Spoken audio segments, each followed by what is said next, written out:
अस्सलामु अलैकुम वरहमतुल्लाहि वबरकातुहू। अऊज़ु बिल्लाहि मिनश शैतानिर रजीम। बिस्मिल्लाहिर रहमानिर रहीम। रब्बि इश्रह ली सदरी व यस्सिर ली अमरी वहलुल उक़दतम मिन लिसानी यफ़क़हू क़ौली।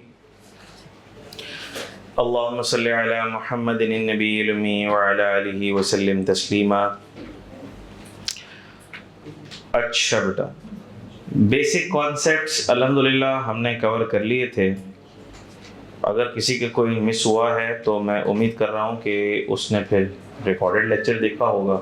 पोर्टल पर अगर अभी नहीं लग रहे होंगे तो यूट्यूब की प्लेलिस्ट KNS के यूट्यूब के चैनल के ऊपर अपलोड हो रही है अभी। वहाँ पर शुरू के करीबन कोई 7-8 लेक्चर लगेंगे, तो वहाँ से आप देख सकते हैं। क्लास ख़त्म होने के बाद शाम तक लेक्चर रिकॉर्डेड वाला यूट्यूब की प्लेलिस्ट के ऊपर आ जाता है। ठीक है मेरे बच्चों, तो मैं उम्मीद कर रहा हूँ कि जिसकी कोई भी चीज़ मिसिंग होगी, रही होगी, चाहे लेट आने से, चाहे छुट्टी मारने से, उसने वो अपनी कवर कर ली होगी। क्योंकि अब आप लोग माशाल्लाह बड़े हो गए हैं, मैच्योर हो गए हैं, अल्लाह करे हो गए हो, उम्मीद है, हमारी दुआएं हैं। तो आपने अपना नुकसान नहीं करना, ठीक है। बेसिक कॉन्सेप्ट के बाद अब हम किताब पर आ जाएंगे, और किताब आप लोगों के पास मौजूद है, होगी, नहीं है तो हो जानी चाहिए। ग्रुप के ऊपर मैंने लिंक अपडेट कर दिया है, थोड़ी देर पहले आपने देख लिया होगा मेरा मैसेज। जो रजिस्टर्ड ग्रुप है उसके ऊपर मैंने लिंक अपडेट कर दिया है, ग्रुप की डिस्क्रिप्शन में डाल दिया है। उस ग्रुप की डिस्क्रिप्शन के अंदर आपके पास, अल्लाह भला कर दे, जैसे ही आप उसको क्लिक करेंगे तो अब आपके पास एक फ़ोल्डर अवेलेबल हो जाएगा। ये है वो स्टूडेंट रिसोर्सेज का फ़ोल्डर है। तो जो जो चीज़ें उसके अंदर पड़ी हुई हैं वो आपके लिए एक्सेसिबल हो जाएंगी। यानी कि क्लास नोटिंग, चैप्टर, खामोशी के साथ मैंने बुक भी रख दी है, ठीक है। तो देख लीजिएगा आप लोग। वैसे ऐसे मेरी इत्तलात के मुताबिक ऐसी ये ऑफ द रिकॉर्ड बात कर रहा हूँ मैं। ये बुक आप एडमिन से भी ले लें, एडमिन से भी ले सकते हैं, और मेरे ख्याल में करीब में कोई फ़ोटोकॉपियर है, वहाँ पर भी बुक मिल जाती है, ठीक है। देख लेना, ज़्यादा इत्तलात नहीं मुझे, लेकिन आप लोग देख लेना। अच्छा भाई, खैर, अब मैं अगले हफ्ते में सबके पास बुक देखूँ। बुक के बगैर कोई बच्चा ना आए, ठीक है।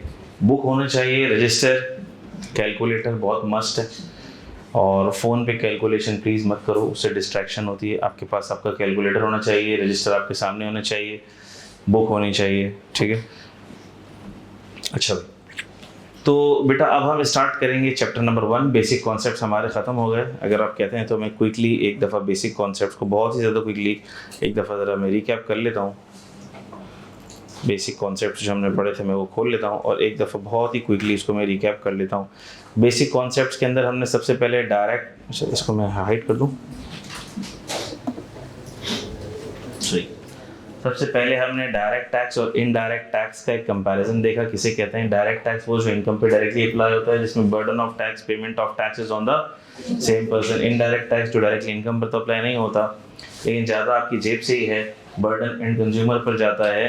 Payment of tax and burden of tax are on different person. Burden and consumer पर होता है, लेकिन टैक्स गवर्नमेंट को पे करने की जिम्मेदारी एंड कंज्यूमर पर नहीं होती।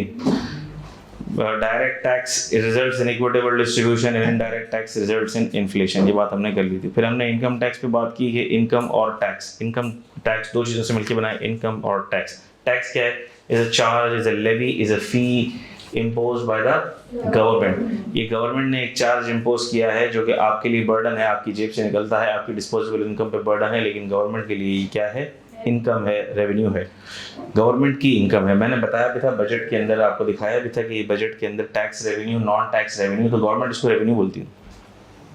इसीलिए आपने कभी सुना भी होगा कि टैक्स डिपार्टमेंट को रेवेन्यू डिवीजन भी कहा जाता है। Revenue division, tax division, revenue division. और इनलैंड रेवेन्यू डिपार्टमेंट भी कहा जाता है टैक्स डिपार्टमेंट को। इनलैंड रेवेन्यू कहा जाए तो इसका मतलब कि इनकम टैक्स डिपार्टमेंट की बात हो रही है। इनकम किसे कहते हैं? इनकम किसे कहते हैं, इस पर हमने डिस्कशन किया। हेड्स ऑफ इनकम के नाम हमारे सामने आए। फिर हमने रिसीट का कॉन्सेप्ट पढ़ा। हमने कहा रेवेन्यू रिसीट नाम दे दो आप इनकम को, और ऐसी रिसीट जो इनकम नहीं है उसे आप कैपिटल रिसीट का नाम दे दो। तो लॉ ये कहता है कि रेवेन्यू रिसीट इनकम है, रेवेन्यू रिसीट इनकम है तो उस पर टैक्स लगेगा। हाँ, लेकिन अगर एग्जेम्प्ट हो जाए, स्पेसिफिकली एग्जेम्प्ट हो जाए, तो फिर हम उसको इनकम से बाहर कर देते हैं। ठीक है, इनकम के ये 5 हेड्स हैं, salary, IFP, CG, business income, IFOS। लेकिन जो इनकम एग्जेम्प्ट होती है फिर वो हेड से भी बाहर हो जाती है, जैसे एग्रीकल्चरल इनकम, जैसे medical benefits as per terms of employment, जिसकी मैंने आपको एग्जांपल दी थी। कैपिटल रिसीट इनकम नहीं होती, हाँ, लेकिन अगर लॉ या ऑर्डिनेंस उसको ज़बरदस्ती बोले कि ये इनकम है, आपको इस पर टैक्स देना पड़ेगा, तो सर फिर माजरत के साथ हमें इसको इनकम में ऐड करना पड़ेगा। तो सर आमतौर पर जो कैपिटल रिसीट जो इनकम नहीं होती उसकी एग्जांपल्स क्या हैं, ये आपके सामने हैं, आपने लिख भी ली थी। Pocket money, loan amount received, ये लोन होता है, इनकम नहीं होती। Inheritance amount, gift received on birthday party. लेकिन अगर लॉ ज़बरदस्ती कहे कि भाई लोन अगर आपने कैश में रिसीव किया है तो हम उसको इनकम का पार्ट बनाएंगे, आप कुछ भी कर लो, तो भाई सर फिर इनकम का पार्ट बनेगा। इसी तरह इनकम फ्रॉम प्रॉपर्टी के केस में सिक्योरिटी डिपॉजिट, जिसका नेचर तो लायबिलिटी का होता है, जिसको सिक्योरिटी डिपॉजिट रिसीव होता है उसके लिए तो उसका नेचर क्या होता है, लायबिलिटी का नेचर होता है। तो लेकिन लॉ कहता है सेक्शन 16 के हिसाब से कि भैया आप उसको इनकम में ऐड करो। कैसे ऐड करो वो बात की बात है, लेकिन इनकम में ऐड होगा। गिफ्ट अगर कोई रिसीव होता है तो सर जहन तो हमारा ये कहता है कि कैपिटल रिसीट है, लेकिन लॉ कहता है कि अगर नॉन रिलेटिव से रिसीव हो जाए तो फिर ये किस में चला जाएगा, IFOS में चला जाएगा। फिर हमने रिसीट को मजीद ड्रिल डाउन किया ताकि हम उसके पीछे का कॉन्सेप्चुअल बैकग्राउंड पढ़ सकें कि चल क्या रहा है मार्केट में, पीछे मैकेनिज्म चल क्या रहा है। तो फिर हमने रिसीट को मजीद डाइसेक्ट किया 2 चीज़ों में, विद एक्टिविटी और विद एक्टिव से मुराद क्या कि खून पसीना बह रहा है, हरकत में बरकत हो रही है। सर ये जो हरकत में बरकत हो रही है इसके पीछे इंटेंशन क्या है? अच्छा भैया, अगर intention generate income to generate income है तो फिर ये हो जाएगी इनकम जनरेटिंग एक्टिविटी और ये बन जाएगी रेवेन्यू रिसीट। लेकिन अगर हरकत भी है, हरकत में बरकत भी हो रही है, लेकिन इंटेंशन जनरेट इनकम करने की नहीं है, तो फिर ये क्या बन जाएगी, नॉन इनकम जनरेटिंग एक्टिविटी बन जाएगी और ये कैपिटल रिसीट बन जाएगी। एग्जाम्पल्स आपके सामने हैं, मुझे रीड करने की जरूरत नहीं है, हम लोग बहुत चीज़ें डिस्कस कर चुके हैं। इनकम जनरेटिंग एक्टिविटी की मिसाल फ्रीक्वेंट सेल परचेजिंग, ट्रेडिंग, ठीक है, एम्प्लॉयमेंट सर्विसेज दे रहे हैं, वैसे आप सर्विसेज दे रहे हैं, तो ये सारी की सारी इनकम जनरेटिंग एक्टिविटी है। इसकी इंडिकेशन क्या है, frequency and quantity of transaction. और जो नॉन इनकम जनरेटिंग एक्टिविटी है, मिसाल के तौर पर आपने अपना पर्सनल मूवेबल एसेट सेल कर दिया, वन ऑफ सेल कर दिया, साल 2 साल में 3 साल में एक बार सेल कर दिया, हमने कहा उसके सेल करने से जो गेन आएगा क्या वो इनकम है? कोई इनकम नहीं है, वो कैपिटल रिसीट है, उसके ऊपर टैक्स भी नहीं लगेगा। लेकिन उसकी एक एक्सेप्शन थी, sale of personal movable asset specified under section 38 sub section 5। अच्छा मेरे बच्चों, फिर हमने देखा था विदाउट एक्टिविटी में हमने देखा कि ऑन वॉलंटरी बेसिस जो हम सामने वाली पार्टी को इन्फोर्स नहीं कर सकते, कंपेल नहीं कर सकते कि आप हमें इसकी कंसिडरेशन दें, जैसे कि पॉकेट मनी, गिफ्ट्स, एनवेलप्स या gifts on wedding and engagement ceremony, ये सारी चीज़ें जो वॉलंटरी बेस पे रिसीव हो रही हैं, ये कैपिटल रिसीट है। लेकिन इसकी एक्सेप्शन क्या थी कि अगर हमने कोई गिफ्ट रिसीव किया किससे, तो ये फिर IFOS में चले जाता है, तो फिर ये क्या बन जाता है, ज़बरदस्ती की इनकम बन जाती है। अच्छा, और लीगल राइट अगर इस्टेब्लिश हो जाता है तो लॉ कहता है कि भैया अगर विदाउट एक्टिविटी है और लीगल राइट इस्टेब्लिश हो गया, जैसे कोई प्राइजेज एंड विनिंग्स हैं, प्राइज बॉन्ड जीत लिया आपने, कोई थर्ड पार्टी ने कोई प्रमोशनल स्कीम अनाउंस की, वो आपने जीत लिया, तो हमने कहा अगर लीगल राइट इस्टेब्लिश हो जाएगा तो फिर उसूल ये है कि वो फिर क्या बना दी जाएगी, आपकी रेवेन्यू रिसीट, फिर आपको उस पर टैक्स देना पड़ेगा। लेकिन उसकी भी कुछ एक्सेप्शंस थी और वो क्या थी, शरिया राइट, ठीक है। अच्छा, फिर हमने इनकम टैक्स रिटर्न किसे कहते हैं देखा, टाइप्स ऑफ डेफिनेशन किसे कहते हैं देखा, इनकम की हमने डेफिनेशन देखी, income includes any amount chargeable to tax, जिसके ऊपर भी टैक्स लग रहा है, any amount subject to collection और reduction of tax under FTR वाली अमाउंट देखा जाए तो लॉजिकली टेक्निकली स्पीकिंग इनकम तो नहीं होती, लेकिन डेफिनेशन बोलती है कि ये भी तुम्हारी इनकम है, और जब डेफिनेशन ने बोल दिया, लॉ ने बोल दिया इनकम है, तो फिर अब लॉ उस पर अल्लाह भला करे लॉ मेकर उस पर टैक्स लगा सकता है। Any amount treated as income, ज़बरदस्ती की इनकम, जो आपके एग्जांपल्स आपके सामने हैं। एनी लॉस ऑफ इनकम, मिसाल के तौर पर अगर तो fair market rent, actual rent और fair market rent whichever is higher will be taxable, आपको मैंने एग्जांपल दी थी। ये जरा क्विक रिव्यू चल रहा है, क्विक रिकैप चल रहा है, तो आप लोग परेशान नहीं होना। अच्छा, फिर ये सारी बातें हमने कर ली थी कि इनकम किसे कहते हैं। इनकम हम बेसिकली बॉटम लाइन फिगर को कहते हैं, ग्रॉस अमाउंट को नहीं कहते। लेकिन FTR के केस में हम किसे कहते हैं भाई, गुड। ये सारी बातें एग्जांपल्स वगैरह आपने देख ली थी। फिर हमने टैक्स रिजीम्स का कॉन्सेप्ट डिस्कस किया था जो बड़ा इंपॉर्टेंट था। हमने कहा टैक्स रिजीम तरीका है कि किस तरह कोई इनकम टैक्स होगी, तरीका है कि किस तरह कोई इनकम टैक्स होगी। हमने देखा सर मोटी मोटी 3 तरह की रिजीम है, एक फाइनल, एक मिनिमम और एक normal tax regime. Sir final tax regime और मिनिमम टैक्स रिजीम में जो भी इनकम जाएगी लॉ स्पेसिफिकली बताएगा कि ये एफटीआर में जा रही है, ये एमटीआर में टैक्स होगी, ये एफटीआर में टैक्स होगी, ये एमटीआर में टैक्स होगी। बात समझ आती है? सर अगर लॉ ने नहीं बताया कि ये एफटीआर में जाएगी या ये एनटीआर में जाएगी, तो सॉरी या ये एमटीआर में जाएगी, तो वो किस में चली जाएगी? वो नॉर्मल टैक्स रिजीम में चली जाएगी। सर वो नॉर्मल टैक्स रिजीम में जो जाती है वो हेड्स ऑफ इनकम के डब्बों में भी जाती है। तरीका टैक्स करने का होगा नॉर्मल टैक्स रिजीम बोलेंगे उसको, लेकिन वो हेड ऑफ इनकम के डब्बे में जाएगी। जो एफटीआर होगी वो हेड ऑफ इनकम के किसी भी डब्बे में नहीं जाएगी। सर जो नॉर्मल टैक्स रिजीम की अम्ब्रेला में आएगी और हेड ऑफ इनकम के डब्बे में जाएगी, यूं कह देता हूं मैं, जो नॉर्मल टैक्स रिजीम की अम्ब्रेला में आएगी और हेड ऑफ इनकम के डब्बे में जाएगी, उसमें से एक्सपेंसेस लेस होंगे, उसमें से डिडक्टेबल अलाउंस लेस होगा, उसमें से टैक्स क्रेडिट भी लेस, लायबिलिटी में से टैक्स लायबिलिटी में से टैक्स क्रेडिट भी लेस होंगे, और उस पर रेट भी कौन सा लगेगा? Normal slab rate. Very good, जबरदस्त। उसमें लॉस भी आ सकता है, हेड ऑफ इनकम में लॉस भी आ सकता है, एडवांस टैक्स एडजस्टेबल भी होगा। फाइनल टैक्स रिजीम की अम्ब्रेला के अंदर जो इनकम आती है वो किसी हेड ऑफ इनकम के डब्बे में नहीं जाती। सर उस इनकम को लॉ स्पेसिफाई करता है कि ये एफटीआर में जाएगी, उसका रेट भी लॉ स्पेसिफाई करता है, फर्स्ट शेड्यूल में मिलेगा लेकिन लॉ स्पेसिफाई करता है। अच्छा, उसमें से एक्सपेंस भी लेस, डिडक्टेबल अलाउंस भी लेस, टैक्स क्रेडिट भी लेस नहीं हो सकता, लॉस भी नहीं आ सकता, और किसी और हेड का लॉस एडजस्ट भी नहीं हो सकता, एडवांस टैक्स एडजस्ट भी नहीं हो सकता, और जो टैक्स डिडक्ट हो गया एट सोर्स डिडक्ट होता है, और जो डिडक्ट होता है वो full and final discharge of tax liability. याद हो गई? अब किसी को आज 5 नंबर के एग्जाम में लिखने के लिए कोई मुश्किल बात है? आपने देखो याद कर लिया, देखो समझो बात को, मैं आपको लिटरली बता रहा हूँ। आप टैक्स के अंदर मैंने बताया ना कि 35% आपको याद करना है, उस 35% के अंदर भी अल्लाह के हुक्म से इंशाल्लाह मुझे अपने रब से उम्मीद है, अल्लाह के हुक्म से इंशाल्लाह 20% आपको क्लास में याद हो जाएगा। सिर्फ 15% ऐसा रट्टा बचेगा जो आपको घर पे खुद से लगाना पड़ेगा। अगर आप मेरी बात को, मेरे कॉन्सेप्ट्स को गौर से कान लगा के सुनोगे, अल्लाह जानता है इतनी दफ़ा रिपीट होगा कि आपके दिमाग में भी वो गूंजेगा, और बस आपने घर जाके उसको 15 मिनट दे देने, और वो याद ना हो जाए तो फिर आप मुझे बताना इंशाल्लाह। जी मेरे बच्चा। सर एफटीआर वाली इनकम आईएफओएस में नहीं जाती, हेड ऑफ इनकम के डब्बे में ही नहीं जाएगी। क्लियर होगी? सबको क्लियर है बेटा? गुड। अच्छा, तो फिर ये मैंने आपको कुछ खासा बताया था कि हर हेड ऑफ इनकम में से एक्सपेंस लेस होता है, सारी नॉर्मल नजर आने वाली इनकम ऐड हो जाती है, एग्जेम्प्ट इनकम भी ऐड होती है, तो हम उसे टोटल इनकम कहते हैं। फिर वो लेस हो जाती है, डिडक्टेबल अलाउंस लेस होते हैं, फर्स्ट शेड्यूल का रेट लगता है, नॉर्मल टैक्स रिजीम की सारी बातें हमने रिवाइज कर ली, एफटीआर की सारी बातें रिवाइज कर ली। हाँ, एक बात ये कि एमटीआर मिनिमम टैक्स रिजीम के अंदर क्या बातें हैं कि सर एक तो ये कि जो भी लॉ स्पेसिफाई करेगा कि ये अमाउंट मिनिमम टैक्स रिजीम में टैक्स होगी। अच्छा सर, जो मिनिमम टैक्स रिजीम में टैक्स होती है वो 2 धारी तलवार पे होती है। वो कितनी तलवार पे होती है? 2 धारी तलवार पे। वो एमटीआर के अंदर आ गई तो इसका मतलब वो एनटीआर में भी फॉल करेगी, तो एनटीआर वाली खुसूसियत तो उसमें होंगी साथ में एमटीआर। इसका मतलब कि सर सिर्फ एमटीआर में जो भी इनकम आ रही है उसके साथ एक्स्ट्रा खुसूसियत ये लग गई कि अब हम उसके लिए 2 कैलकुलेशन करेंगे। कितनी कैलकुलेशन करेंगे? एनटीआर वाली तो करेंगे ही करेंगे, एक मिनिमम वाली भी करेंगे। सर वो मिनिमम का रेट कहाँ से लेंगे? लॉ बताएगा। वो मिनिमम के रेट पे भी कैलकुलेशन होगी, नॉर्मल के रेट पे भी कैलकुलेशन होगी, और दिया कौन सा जाएगा? जो पाया। सिंपल। रिजीम्स दिमाग में बैठती है कुछ? अल्हम्दुलिल्लाह। अच्छा मेरे बच्चों, फिर हमने ये देखा था, मैंने आपको एक और बात भी बताई थी। मैंने कहा था कि नॉर्मल टैक्स रिजीम में, किसमें? नॉर्मल टैक्स रिजीम के अंदर भी 2 कैटेगरीज आपको नजर आएंगी।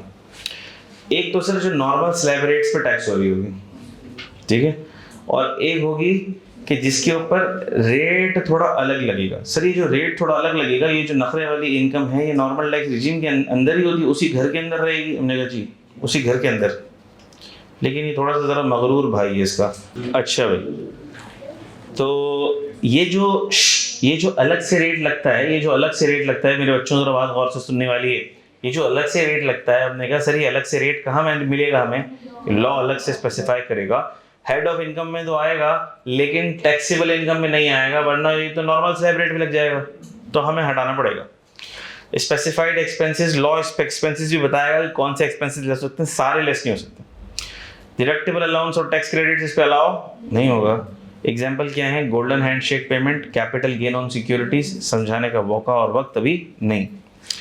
फिर हमने देखा कि किस किस तरह से आपकी जेब से टैक्स कलेक्ट होता है और हुकूमत के खजाने में पहुंचता है। हमने बताया कि ऐसा नहीं है कि पूरा साल खत्म होगा तो रिटर्न ऑफ इनकम कैलकुलेट होगा और उसके बाद modes of tax collection in Pakistan, Pakistan में किस तरह से टैक्स कलेक्ट किया जाएगा। मैंने बताया आपको एडवांस टैक्स पूरे साल में मुख्तलिफ मौक़ों पर मुख्तलिफ स्टेप्स के ऊपर पहले ही से टैक्स कलेक्ट कर लिया जाता है और जो फिर कमी बेशी होगी वो फिर साल के आखिर में रिटर्न होगा और रिटर्न के साथ वो टैक्स पेबल होगा।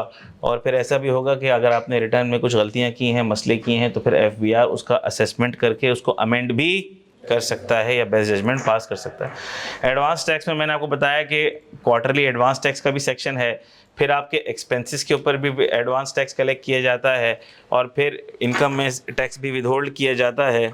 जज़ाकल्लाह। इनकम में से भी टैक्स विदहोल्ड किया जाता है, उसकी भी एग्जांपल्स हमने देखी थी और लिखी हुई भी है। और ऐसा भी होता है कि आप अपना ही पैसा कैश बैंक से निकालो और उसके ऊपर क्या डिडक्ट हो रहा हो। फिर मैंने आपको इलेक्ट्रिसिटी का एक छोटा सा जुगाड़ बताया था, किसी ने चेक किया? किसने चेक किया? किसने एक्सरसाइज की? आपने की? ये पूरी क्लास में एक बच्चे ने? 2 3 4 किसका इनकम टैक्स किसकी बिल पे लग रहा था? आपके बिल पे लग रहा था? और किसी बिल पे लग रहा था? आपके बिल पे लग रहा था? और ठीक है, तो आप लोग ये कर लीजिएगा जो मैंने बताया आपको, सही है? तो इससे आपका इनकम टैक्स इंशाल्लाह ताला बचना शुरू हो जाएगा। यहाँ तक के कॉन्सेप्ट सबको क्लियर हो गया मेरे बच्चों? देखो आपने अब्बू को बोलना, देखो हमने फीस निकलवा दी, 2-3 क्लासों के अंदर ही फीस तो हमारी बाहर आ गई है, क्योंकि गर्मियाँ शुरू हो गई हैं। अभी गर्मियाँ शुरू हो गई हैं, बिल आएगा 60,000, 70,000, 80,000, सोचो उसके ऊपर लगेगा 7.5%, ज़्यादा हो गया ना। अच्छा मेरे बच्चों, तो ये हो गए आपके बेसिक कॉन्सेप्ट्स ख़त्म। अच्छा, ये इनकम टैक्स ऑर्डिनेंस का मैं आपको ज़रा दीदार करा दूं, जो लॉ हम पढ़ रहे हैं आज उसका दीदार भी कर लो भाई। आज आज आज दीदार करते हैं। इसको हटाओ भाई। हाँ चलो। अच्छा, ये CA फाइनल के बच्चों के लिए मैंने इस पूरे ऑर्डिनेंस को, क्योंकि वहाँ CA फाइनल में ऑर्डिनेंस रेफर हो रहा होता है, तो इसको मैंने FBR की वेबसाइट से आपको मिलेगा, लेकिन ये इंडेक्स्ड नहीं होता, तो मैंने फिर इसको इंडेक्स किया हुआ है ज़रा। अच्छा, ये है इसका इंडेक्स, इनकम टैक्स लॉ है ये, जो आप पढ़ रहे हैं ये वो लॉ है। तो सर हम इससे नहीं पढ़ते? नहीं, इससे नहीं पढ़ोगे आप। वजह उसकी क्या है? क्योंकि इसके अंदर सेक्शन की वर्डिंग्स टेक्निकल है, मुश्किल लिखी हुई है। आपको पढ़ना, हमें पढ़ाना मुश्किल है हमारे लिए, और आपके लिए समझना मुश्किल है, क्योंकि अभी आपका बिल्कुल बेसिक बेबी लेवल है। बेबी लेवल इसको कहते हैं ना, नो वॉइस लेवल। हाँ, जब आप CA फाइनल में पहुंचेंगे तो आप दुश्वार गुजार घाटियों से गुजर चुके होंगे, सही है, ख़तरनाक रास्तों से गुजर चुके होंगे, सर्दी गर्मी हर मौसम आप देख चुके होंगे, पास फेलियर सबसे आप गुजर चुके होंगे, तो आप वैसे ही सीरियस हो गए होंगे। फिर ज़माने की धूप भी आपको लग चुकी होगी, फर्म की हवा भी आपने खा ली होगी, लोगों के ताने तशने भी सुन लिए होंगे, रिश्तेदारों की नज़रों से भी आप गुजर चुके होंगे, तो आप खुद ही सीरियस हो जाएंगे। जब बच्चा सीरियस हो जाता है तो उसको पढ़ाना आसान होता है। अभी आप लोगों को पढ़ाना थोड़ा मुश्किल होता है, CA फाइनल वाले बच्चों को पढ़ाना बहुत आसान होता है, वो एक दफ़ा हम पिक कर लेते हैं।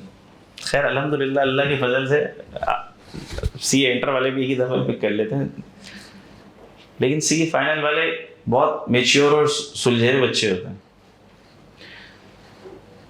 काफ़ी लोगों की दाढ़ी वाड़ी आ जाती है, मिजाज के अंदर, इखलाक के अंदर बहुत बेहतरी आ जाती है, क्योंकि उनको पता लग जाता है हम किसी का दिल दुखाएंगे तो अल्लाह फेल कर देगा। तो क्योंकि जब पेपर आप देते हो तो फिर आप बोलते हो यार सर पेपर तो दे दिया है, लेकिन बस अल्लाह ही पास कराए। तो भाई अल्लाह पास करे तो अल्लाह को राज़ी तो किया नहीं आपने बेटा, नमाज़ें तो आपने पढ़ी नहीं, अल्लाह ही पास कराए, वालिदैन की दुआएं तो आपने ली नहीं। तो CA में जो आता है ना, तो अभी तो चलो आप लोगों की ज़रा खेल तफरी तमाशे के दिन चल रहे हैं, लेकिन एक अटेम्प्ट कैफ की होने दो, सिर्फ एक अटेम्प्ट कैफ की होने दो। आटे दाल का भाव पता ना चल जाए तुम लोगों को नाम बदल देना। एक अटेम्प्ट। पहले होता यह था कि जो टैक्स का पेपर है ना वो था कैफ 6। तो मुझे ज़्यादा लोगों को आईना दिखाने की और आगे के रास्ते से डराने की ज़रूरत नहीं पड़ती थी, क्योंकि कैफ 1 2 3 4 5 फिर आता था टैक्स। तो बच्चा जो है ना वो जिग-जैग रास्ते से गुजर के ही आया हुआ होता था टैक्स तक। तो मुझे ज़्यादा टेंशन लेने की ज़रूरत नहीं होती थी, बच्चा टेंशन में खुद ही होता था। अभी क्या है, पीआरसी के खेलकूद वाले माहौल से आ जाते हो उठ के, कैफ 1 कैफ 2 कैफ 3। अब हमारे ऊपर ज़्यादा बर्डन आ गया। आधा टाइम आप लोगों को जगाओ, झंझोड़ो, पढ़ लो भाई पढ़ लो, खुदा का वास्ता है पढ़ लो, पेपर मुश्किल आने वाला है। पीआरसी के खुमार से बाहर निकालने में टाइम लग जाता है हमको, ठीक है। लेकिन ये एक अटेम्प्ट की बात होती है, सिर्फ कैफ के पहले अटेम्प्ट की बात होती है। कैफ की पहली अटेम्प्ट के बाद आधी आवाम को समझ आ जाती है, आधी आवाम को बात समझ आ जाती है कि जिधर हम हैं वो है बड़ी खतरनाक जगह, आसान नहीं है, जूस निकल जाएगा हमारा,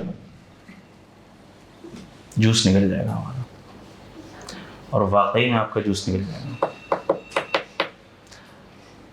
मैं डरा नहीं रहा, लेकिन आप यकीन करो जो सीरियस बच्चा है ना वो सारे पेपर फर्स्ट अटेम्प्ट निकालेगा कैफ के इंशाल्लाह।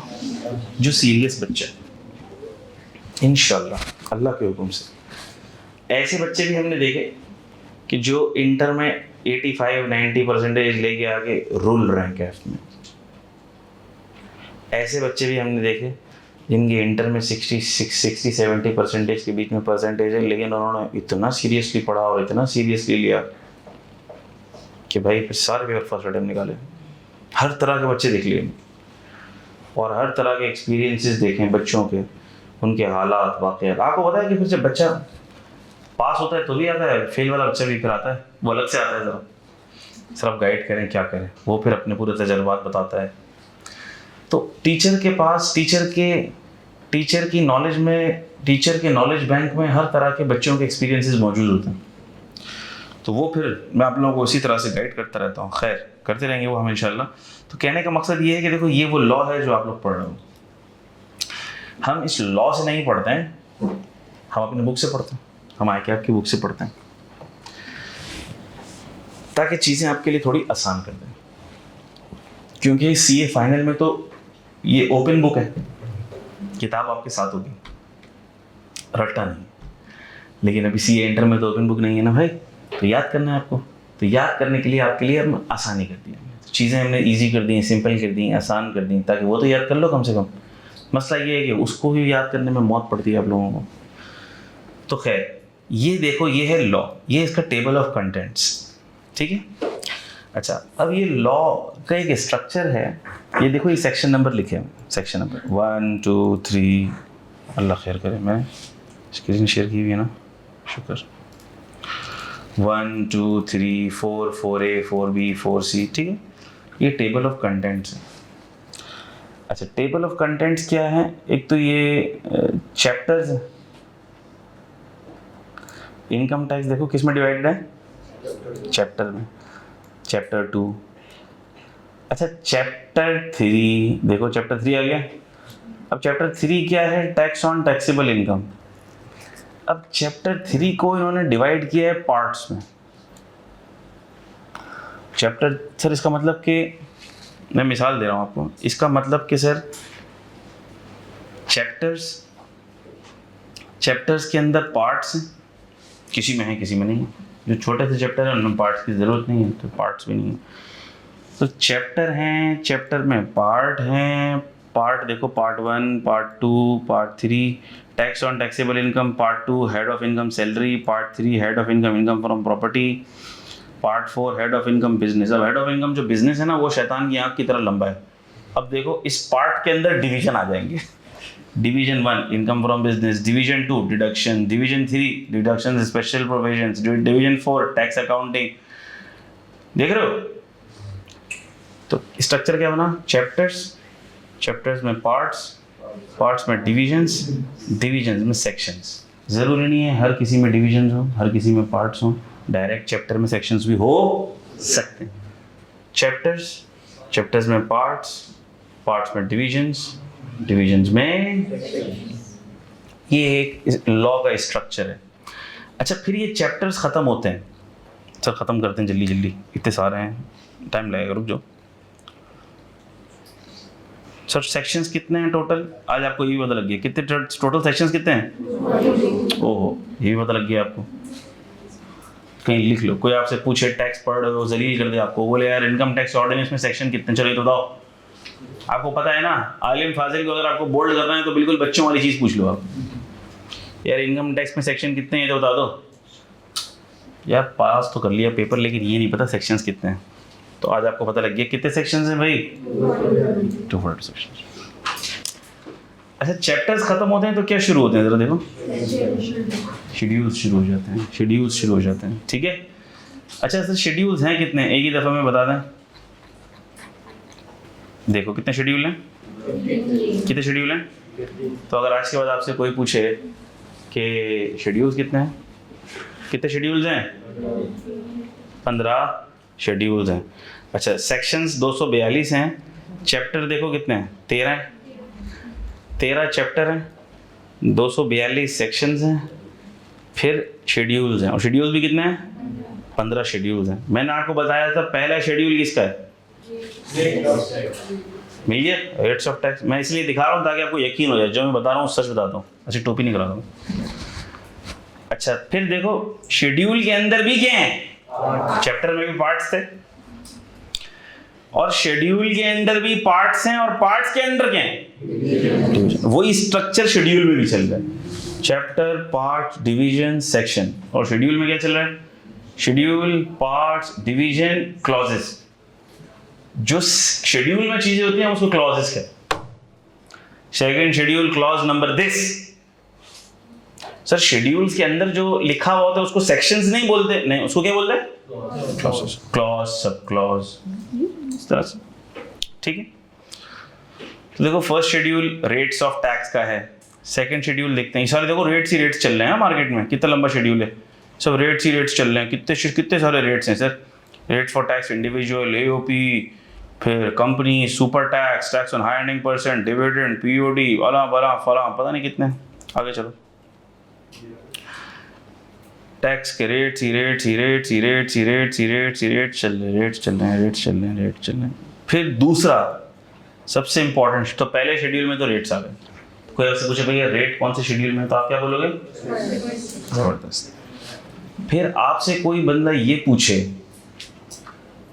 कि टैक्स पेयर की एग्जेम्पशंस और कंसेशंस कौन से शेड्यूल में पाई जाती हैं, टैक्स पेयर के फायदे की बातें कौन से शेड्यूल में पाई जाती हैं, टैक्स पेयर के फायदे की बातें कौन से शेड्यूल में पाई जाती हैं, तो आप क्या बोलोगे, सेकंड शेड्यूल में पाई जाती हैं भाई। तो सर टैक्स की एग्जेम्पशंस और कंसेशंस की सारी बातें सेकंड शेड्यूल में पाई जाती हैं, चैप्टर्स में नहीं पाई जाती हैं, कुछ चैप्टर्स में भी हैं, और शेड्यूल तो पूरा ही एक खास उसके लिए है, और भी फायदे हैं वो चैप्टर्स में, सेक्शंस में भी गिवन है, और अगर शेड्यूल्स में देखने होंगे तो यहाँ पे गिवन है। बातें समझ आती हैं आप लोगों को मेरे बच्चों?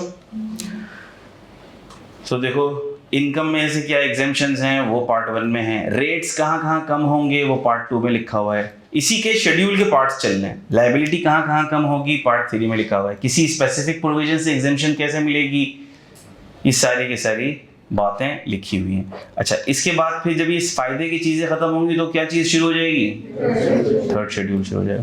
थर्ड शेड्यूल में डेप्रिसिएशन के रेट्स हैं, ये बिजनेस इनकम में हम पढ़ेंगे, थर्ड शेड्यूल भी हम पढ़ते हैं, ठीक है। सेकंड शेड्यूल ना, फर्स्ट शेड्यूल पूरा पढ़ेंगे, फर्स्ट शेड्यूल में जो हमारे कोर्स में रेट्स हैं हमें वही देखना है, सेकंड शेड्यूल में जो हमारे कोर्स में एग्जेम्पशंस हैं हमें वही देखनी है, बाकी सारी सीए फाइनल में आएंगी। थर्ड शेड्यूल में रेट्स हैं डेप्रिसिएशन के, ये हम बिजनेस इनकम में देखेंगे, सारे देखेंगे। फिर देखो कौन सा शेड्यूल है, फोर्थ शेड्यूल है, कौन सा शेड्यूल है, फोर्थ शेड्यूल किसके लिए है, इंश्योरेंस बिजनेस के लिए, हमारा इससे कोई ताल्लुक नहीं है। फिफ्थ शेड्यूल किसके लिए है, एक्सप्लोरेशन एंड पेट्रोलियम कंपनीज के लिए है, इससे भी हमारा सी इंटर में कोई ताल्लुक। सिक्स्थ शेड्यूल किसके लिए है? फंड्स की अप्रूवल और रजिस्ट्रेशन के लिए है। जितना ताल्लुक होगा थोड़ा थोड़ा पढ़ लेंगे, ज़्यादा ताल्लुक नहीं है। सेवेंथ शेड्यूल किसके लिए है? बैंकिंग कंपनीज की टैक्सेशन के लिए है। इससे भी हमारा कोई ताल्लुक नहीं है, यानी किसी एंटर में ताल्लुक नहीं है। इसका ये मतलब नहीं है कि आपका ताल्लुक नहीं है, पढ़ना सब है आपने। एट्थ शेड्यूल, इससे हमारा ताल्लुक है। कैपिटल गेन में हम इससे तबीयत से चीज़ें पढ़ेंगे, एट्थ शेड्यूल से चीज़ें पढ़ेंगे। नाइन्थ शेड्यूल से हमारा कोई ताल्लुक एज सच नहीं है। टेंथ शेड्यूल से थोड़ा थोड़ा सा ताल्लुक है, थोड़ा थोड़ा सा ताल्लुक है। जो लोग एक्टिव टैक्स पेयर लिस्ट में नहीं आते उनके साथ क्या सुलूक करेंगे, उनकी कैसे पिटाई लगाएंगे, ये थोड़ी थोड़ी बात है। बिल्डर्स और डेवलपर्स की टैक्सेशन कौन से शेड्यूल में है? 11th। कोई ताल्लुक हमारा अभी इससे नहीं। और फिर हमारे पास है 12th शेड्यूल।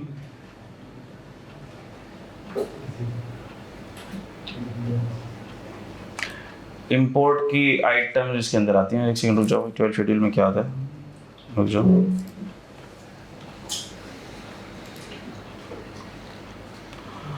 हाँ, 12th शेड्यूल में वो आ रही होंगी, इंपोर्ट की आइटम्स आ रही होंगी। एक सेकंड रुक जाओ जरा। 12th शेड्यूल पे आ जाओ।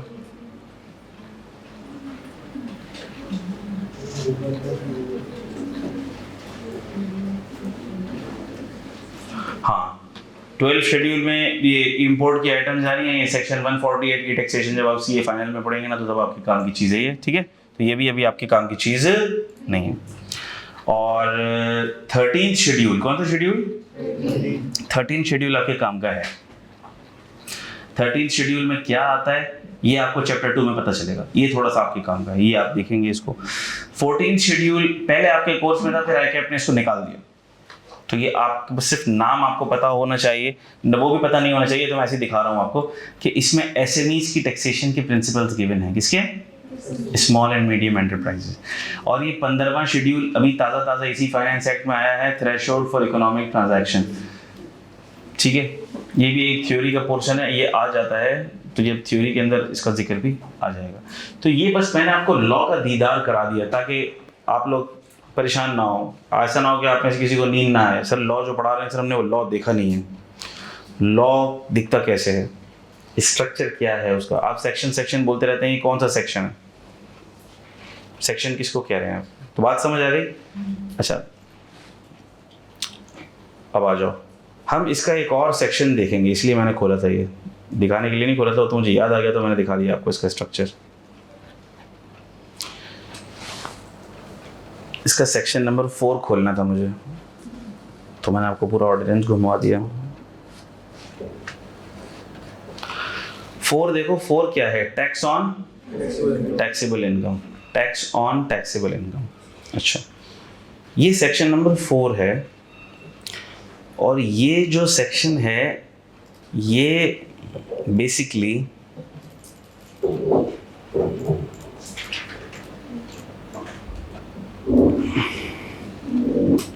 provides the scope of income tax ordinance, या it gives power to income tax ordinance to impose taxes। Sir ये सेक्शन नंबर 4 क्या होता है, कौन सा सेक्शन होता है? ये सेक्शन नंबर 4 बड़ा ताकतवर सेक्शन होता है, बड़ा पावरफुल सेक्शन होता है। सर ये सेक्शन नंबर 4 करता क्या है? ये सेक्शन नंबर 4 बेसिकली इस पूरे लॉ को पावर देता है, पावर दे रहा है। क्या पावर दे रहा है? ये सेक्शन नंबर 4 इस पूरे लॉ को ये पावर दे रहा है कि तुम a law, A income tax ordinance, तुम ऑथराइज हो कि तुम सबकी इनकम के ऊपर क्या लगा सकते हो? टैक्स लगा सकते हो। Subject to this ordinance income tax shall be imposed. Income tax तुम लगा सकते हो और इनकम टैक्स तुम लगाओगे। Income tax shall be imposed. तो हम ये कहते हैं कि चार्जिंग सेक्शन, ये इनकम टैक्स लॉ का स्कोप डिफाइन कर रहा है, इनकम टैक्स लॉ की पावर डिफाइन कर रहा है, या ये सेक्शन इस पूरे लॉ को ये पावर दे रहा है कि तुम जहां कहीं किसी की इनकम टैक्सेबल देखो उसके ऊपर क्या लगा दो? टैक्स लगा दो। कंपनी एक्ट के अंदर भी सेक्शन नंबर 4 ये ऐसा ही सेक्शन होता है, ठीक है। तो लॉ में सेक्शन नंबर 4 आमतौर पर उस लॉ के ऑब्जेक्टिव को क्या कर रहा होता है, डिफाइन कर। Subject to this ordinance income tax shall be imposed, income tax लगेगा इस ऑर्डिनेंस के तहत, इस ऑर्डिनेंस के तहत इनकम टैक्स लगेगा फॉर ईच, क्या लिखा हुआ है, टैक्स ईयर, हर टैक्स ईयर के लिए लगेगा, हर टैक्स ईयर में लगेगा। अच्छा, फिर क्या बात आ गई, at the rate specified in the first schedule, मोटी बात करते हैं, at the rate specified in,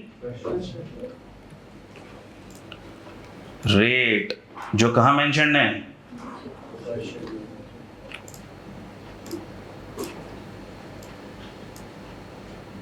first schedule में। सर लगेगा किस पे, ऑन एवरी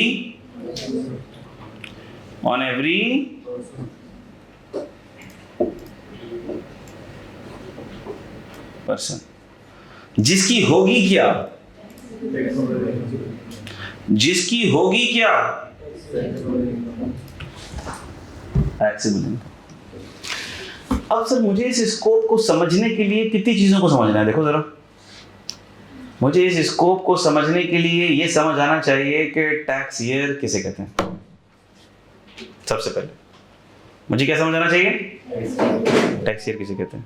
मुझे ये पता होना चाहिए ये किन रेट्स की बात हो रही है, तो वो रेट्स तो मैंने अभी आपको दिखा दिए फर्स्ट शेड्यूल में जो रेट्स।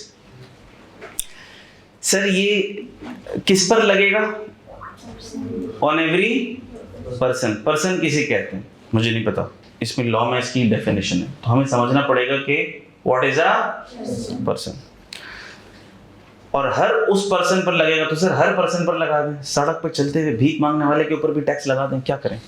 आप तो बोल रहे हैं हर पर्सन पर टैक्स लगा दें, नहीं नहीं भाई, तसल्ली, रुको, सब्र करो, जिसकी क्या हो, जिसकी क्या हो, टैक्सेबल इनकम,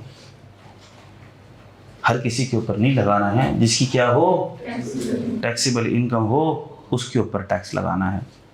तो अब हमें एक एक करके सारी चीजें पढ़ना पड़ेंगी, सही है। एक चीज जो मैं आपको यहीं पर बता दूं कि पर्सन के अंदर, पर्सन की डेफिनेशन है और पर्सन के अंदर कोई 6-7 चीजें शामिल होती हैं। हमारे काम की सिर्फ 3 हैं, अभी भी 3 हैं, सीए फाइनल में भी 3 ही होती हैं मोटी मोटी। पर्सन के अंदर हमारे काम की 3 चीज़ें हैं, और वो कौन कौन सी चीज़ें हैं वो मैं लिख देता हूँ। पर्सन की डेफिनेशन आपके सामने आ जाएगी, लेकिन हमारे काम के ये 3 ही हैं, इंडिविजुअल, एओपी और कंपनी। कौन कौन,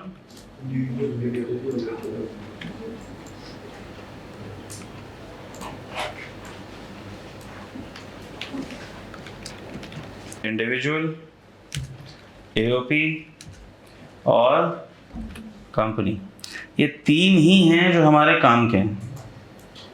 डेफिनेशन के अंदर और भी आते हैं,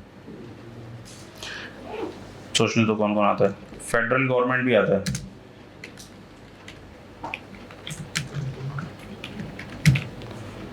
foreign government,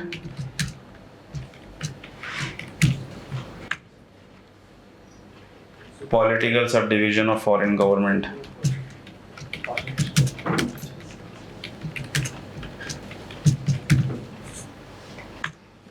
public international organisation,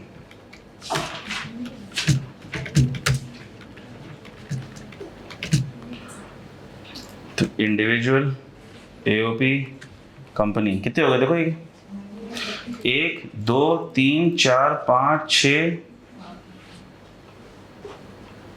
और 7 ही आते हैं, ठीक है, यही 7 है भाई। पर्सन की डेफिनेशन में देखो होंगे कितने हैं, ये 7 होंगे।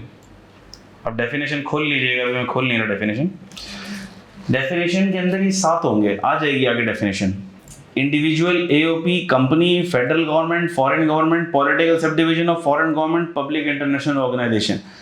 लेकिन हमारा काम किन 3 से ही रहता है, इंडिविजुअल, एओपी और कंपनी। उसमें भी सीए इंटर में हमारा काम किन 2 से ही रहेगा, इंडिविजुअल और एओपी से कंपनी की टैक्सेशन ज्यादातर आप लोग सी फाइनल में पढ़ेंगे, कुछ छोटी मोटी हल्की फुल्की नन्ही मुन्नी जो यहाँ आएगी वो हम देख लेंगे, वैसे ज्यादा आएगी नहीं, बहुत ही मामूली आएगी। ठीक है, तो आपके कोर्स का जो मेन स्कोप है वो इंडिविजुअल और एओपी के गिर्द घूमता है, इंडिविजुअल और एओपी, इंडिविजुअल और एओपी, इंडिविजुअल और एओपी। लेकिन जहां मैं बात करूं पर्सन की, तो वहां आपके जहन में ये तीनों पर्सन आने चाहिए। जहां मैं बात करूं सिर्फ इंडिविजुअल की, तो क्या वहां पे तीनों पर्सन आने चाहिए? वहां सिर्फ इंडिविजुअल आना चाहिए। सर वो सेक्शन सिर्फ इंडिविजुअल के लिए है। जहां मैं बात करूं कंपनी की, शॉर्ट टर्म रेजिडेंट की जहां बात आएगी वहां सिर्फ इंडिविजुअल की बात आएगी, रिटर्निंग एक्सपेट्रिएट की जहां बात आएगी वहां सिर्फ इंडिविजुअल की बात आएगी, सैलरी इंडिविजुअल की जहां बात आएगी वहां इंडिविजुअल की आएगी। जहां बात करूं सिर्फ कंपनी की, बात समझ आ रही है? Alternate accelerate depreciation to alternative energy projects business income में देखोगे वहां सिर्फ कंपनी को मिलेगा, वो वहां सिर्फ कंपनी की बात आएगी। बात समझ आ रही है? लेकिन जहां पर्सन लिखा हुआ हो वो सेक्शन किस पर एप्लीकेबल है? इंडिविजुअल पे भी, एओपी में भी, कंपनी में भी। सेक्शन में इंडिविजुअल लिखा हुआ है, आपने पर्सन लिख दिया, टेक्निकल गलती कर दी आपने। सेक्शन में पर्सन लिखा हुआ है, आपने इंडिविजुअल लिख दिया, टेक्निकल गलती कर दी आपने। तो बच्चे क्या करते हैं, ड्राफ्टिंग के अंदर ही गलतियां कर जाते हैं, वो ये नहीं समझते कि ये लॉ का पेपर है। भाई ये लॉ है, इनकम टैक्स क्या है? लॉ है। अच्छा भाई, तो हमने पढ़ना है इन तीन को प्राइमरीली, इन तीन को पढ़ना, इंडिविजुअल को पढ़ना है, एओपी को पढ़ना है और कंपनी को पढ़ना है। तो ये एक बात मैंने आपको बता दी। तो सर हमने पहला चैप्टर जो हमारा है वो किसका है? Tax year and residential status. तो हम टैक्स ईयर पढ़ेंगे। फिर दूसरा चैप्टर किसका है? दूसरे चैप्टर में हम इसको पढ़ेंगे। फिर जब इसको पढ़ेंगे तो पढ़ते ही चले जाएंगे और फिर इनकम टैक्स पूरा खत्म करेंगे। जी बेटा, एओपी क्या होता है? ये एओपी में बाद में बताऊंगा क्या होता है। एसोसिएशन ऑफ पर्सन किसे कहते हैं? एओपी किसे कहते हैं भाई? एसोसिएशन ऑफ पर्सन को कहते हैं। इसकी पूरी टैक्सेशन हम पढ़ेंगे। एग्जाम्पल ले लो इसकी, partnerships and joint ventures, partnerships and association of person के अंदर आपके पास पार्टनरशिप आ जाती हैं। अकेला बंदा बिजनेस कर रहा है तो वो तो इंडिविजुअल बिजनेस हो गया, लेकिन अगर मिस्टर ए और मिस्टर बी मिला के कोई बिजनेस कर रहे हैं तो हम ये कहेंगे कि ये पार्टनरशिप बिजनेस है। अब ये जो मिस्टर ए और मिस्टर बी बिजनेस कर रहे हैं ए बी ट्रेडर्स के नाम से, ये ए बी ट्रेडर्स एक एओपी है, ये एक पर्सन, अलग पर्सन है। कंपनी एक अलग पर्सन है, एंग्रो फर्टिलाइजर्स, यूनिलीवर। तो इन सब की टैक्सेशन आएगी, हम देखेंगे अलग से। ठीक है मेरे बच्चों, तो इंडिविजुअल भी हो सकता है, एओपी भी हो सकती है, पार्टनरशिप फर्म या ज्वाइंट वेंचर क्या होता है ये भी आगे बताऊंगा जब एओपी की टैक्सेशन पढ़ेंगे। और कंपनी तो आपको पता ही है, जिसके शेयर्स वेयर्स होते हैं उसे हम कंपनी कहते हैं। ठीक हो गई बातें, यहाँ तक की बातें समझ आती हैं। तो हम पहला चैप्टर शुरू करने लगे हैं किससे related? Tax year and residential status से रिलेटेड। आ जाओ भाई, chapter number 1 tax year and residential status. फिर इसके बहुत सारे पास्ट पेपर्स होंगे, पास्ट पेपर के बहुत सारे क्वेश्चंस होंगे, तो ये सब आपने करने होंगे। अच्छा मेरे बच्चों, टैक्स ईयर पर आने से पहले, टैक्स ईयर की डिस्कशन शुरू करने से पहले, टैक्स ईयर की डिस्कशन शुरू करने से पहले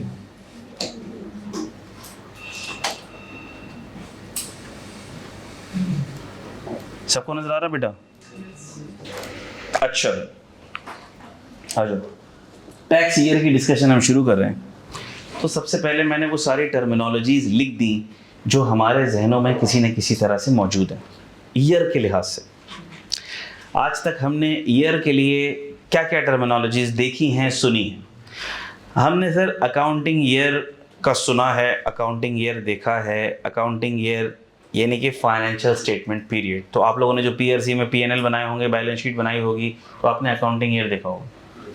ठीक है, अकाउंटिंग ईयर आमतौर के ऊपर कभी आप देख रहे होगे कि 1 जुलाई से 30 जून ले लेते होगे आप लोग, कभी आप लोग 1 जनवरी से 31 दिसंबर ले लेते होगे। तो वो ईयर जिसमें आप अपना अकाउंटिंग का हिसाब किताब करते हैं उसे हम क्या कहते हैं? जबरदस्त। दूसरा ईयर का वर्ड हम क्या यूज करते हैं? फिस्कल ईयर या फाइनेंशियल ईयर। और ये फिस्कल फाइनेंशियल ईयर की टर्मिनोलॉजी हम किस लेवल पे यूज करते हैं? हम कंट्री लेवल के लिए, इकोनॉमिक पर्सपेक्टिव में कंट्री लेवल के लिए अगर हम यूज करते हैं तो हम क्या यूज करते हैं? Fiscal year, financial year. तो जरा मुझे बता सकते हैं कोई पाकिस्तान का फिस्कल फाइनेंशियल ईयर कब शुरू होता है, कब खत्म होता है? वेरी गुड, 1 जुलाई से शुरू होता है economic year, fiscal year, financial year, और 30 जून को खत्म होता है। इसका मतलब ये है कि हम अपने सारे आदाद शुमार, जीडीपी, जीएनपी, इनकम लेवल का, इन्फ्लेशन, मॉनेटरी पॉलिसीज वगैरह, ये सब इस पीरियड के रेफरेंस से डिटरमिन करते हैं, पढ़ते हैं, डिस्कस करते हैं, कंट्रोल करते हैं। बातें समझ आ रही है बेटा? अच्छा, फिर हम एक ईयर यूज करते हैं जिसे हम क्या कहते हैं? Calendar year. अच्छा, कैलेंडर ईयर ऐसा भी होता है कभी जुलाई से जून चलता है, ऐसा होता है? कुछ बच्चे हाँ कर रहे हैं, हाँ सर ऐसा भी होता है, पिटाई हो जाएगी। कैलेंडर ईयर किसको कहते हैं? जो 1 जैन से शुरू होते हैं और कब खत्म होता है? इसमें कोई दो राय नहीं है। तो कैलेंडर ईयर, ओ सर हम इस्लामिक कैलेंडर समझे थे, आपने बताया नहीं, क्रिश्चियन कैलेंडर की बात कर रहे हैं। बहुत दीनदार हो गए तुम लोग ना। तो कैलेंडर ईयर की जब हम बात करें तो कब से कब तक की बात हो रही है बेटा? 1 जैन से। और टैक्स ईयर की जब हम बात करें तो क्या बात होगी? वो तो पूरा चैप्टर ही पढ़ना है ना हमको, तो वो तो मैं बताऊंगा बाद में, वो तो हम पढ़ेंगे बाद में, तो उसको हम बाद में रखते हैं। तो आ जाओ भाई, अब इसको हम थोड़ा सा अनलॉक कर लेते हैं।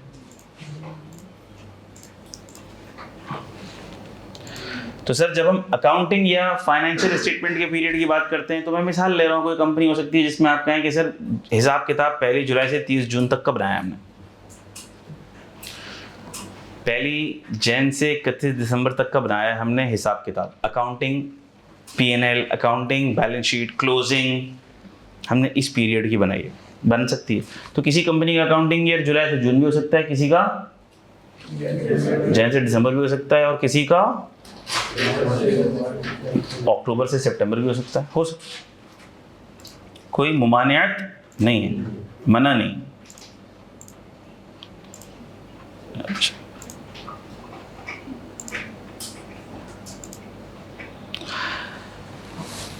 और फाइनेंशियल ईयर हमेशा ही क्या रहेगा? 1 जुलाई से 30 जून। ये मैंने आपको बताया कि ये तो कभी ये भी हो सकता है, कभी ये भी हो सकता है, और कभी क्या भी हो सकता है बताओ? 1 जैन से 31 दिसंबर भी हो सकता है, कुछ भी हो सकता है।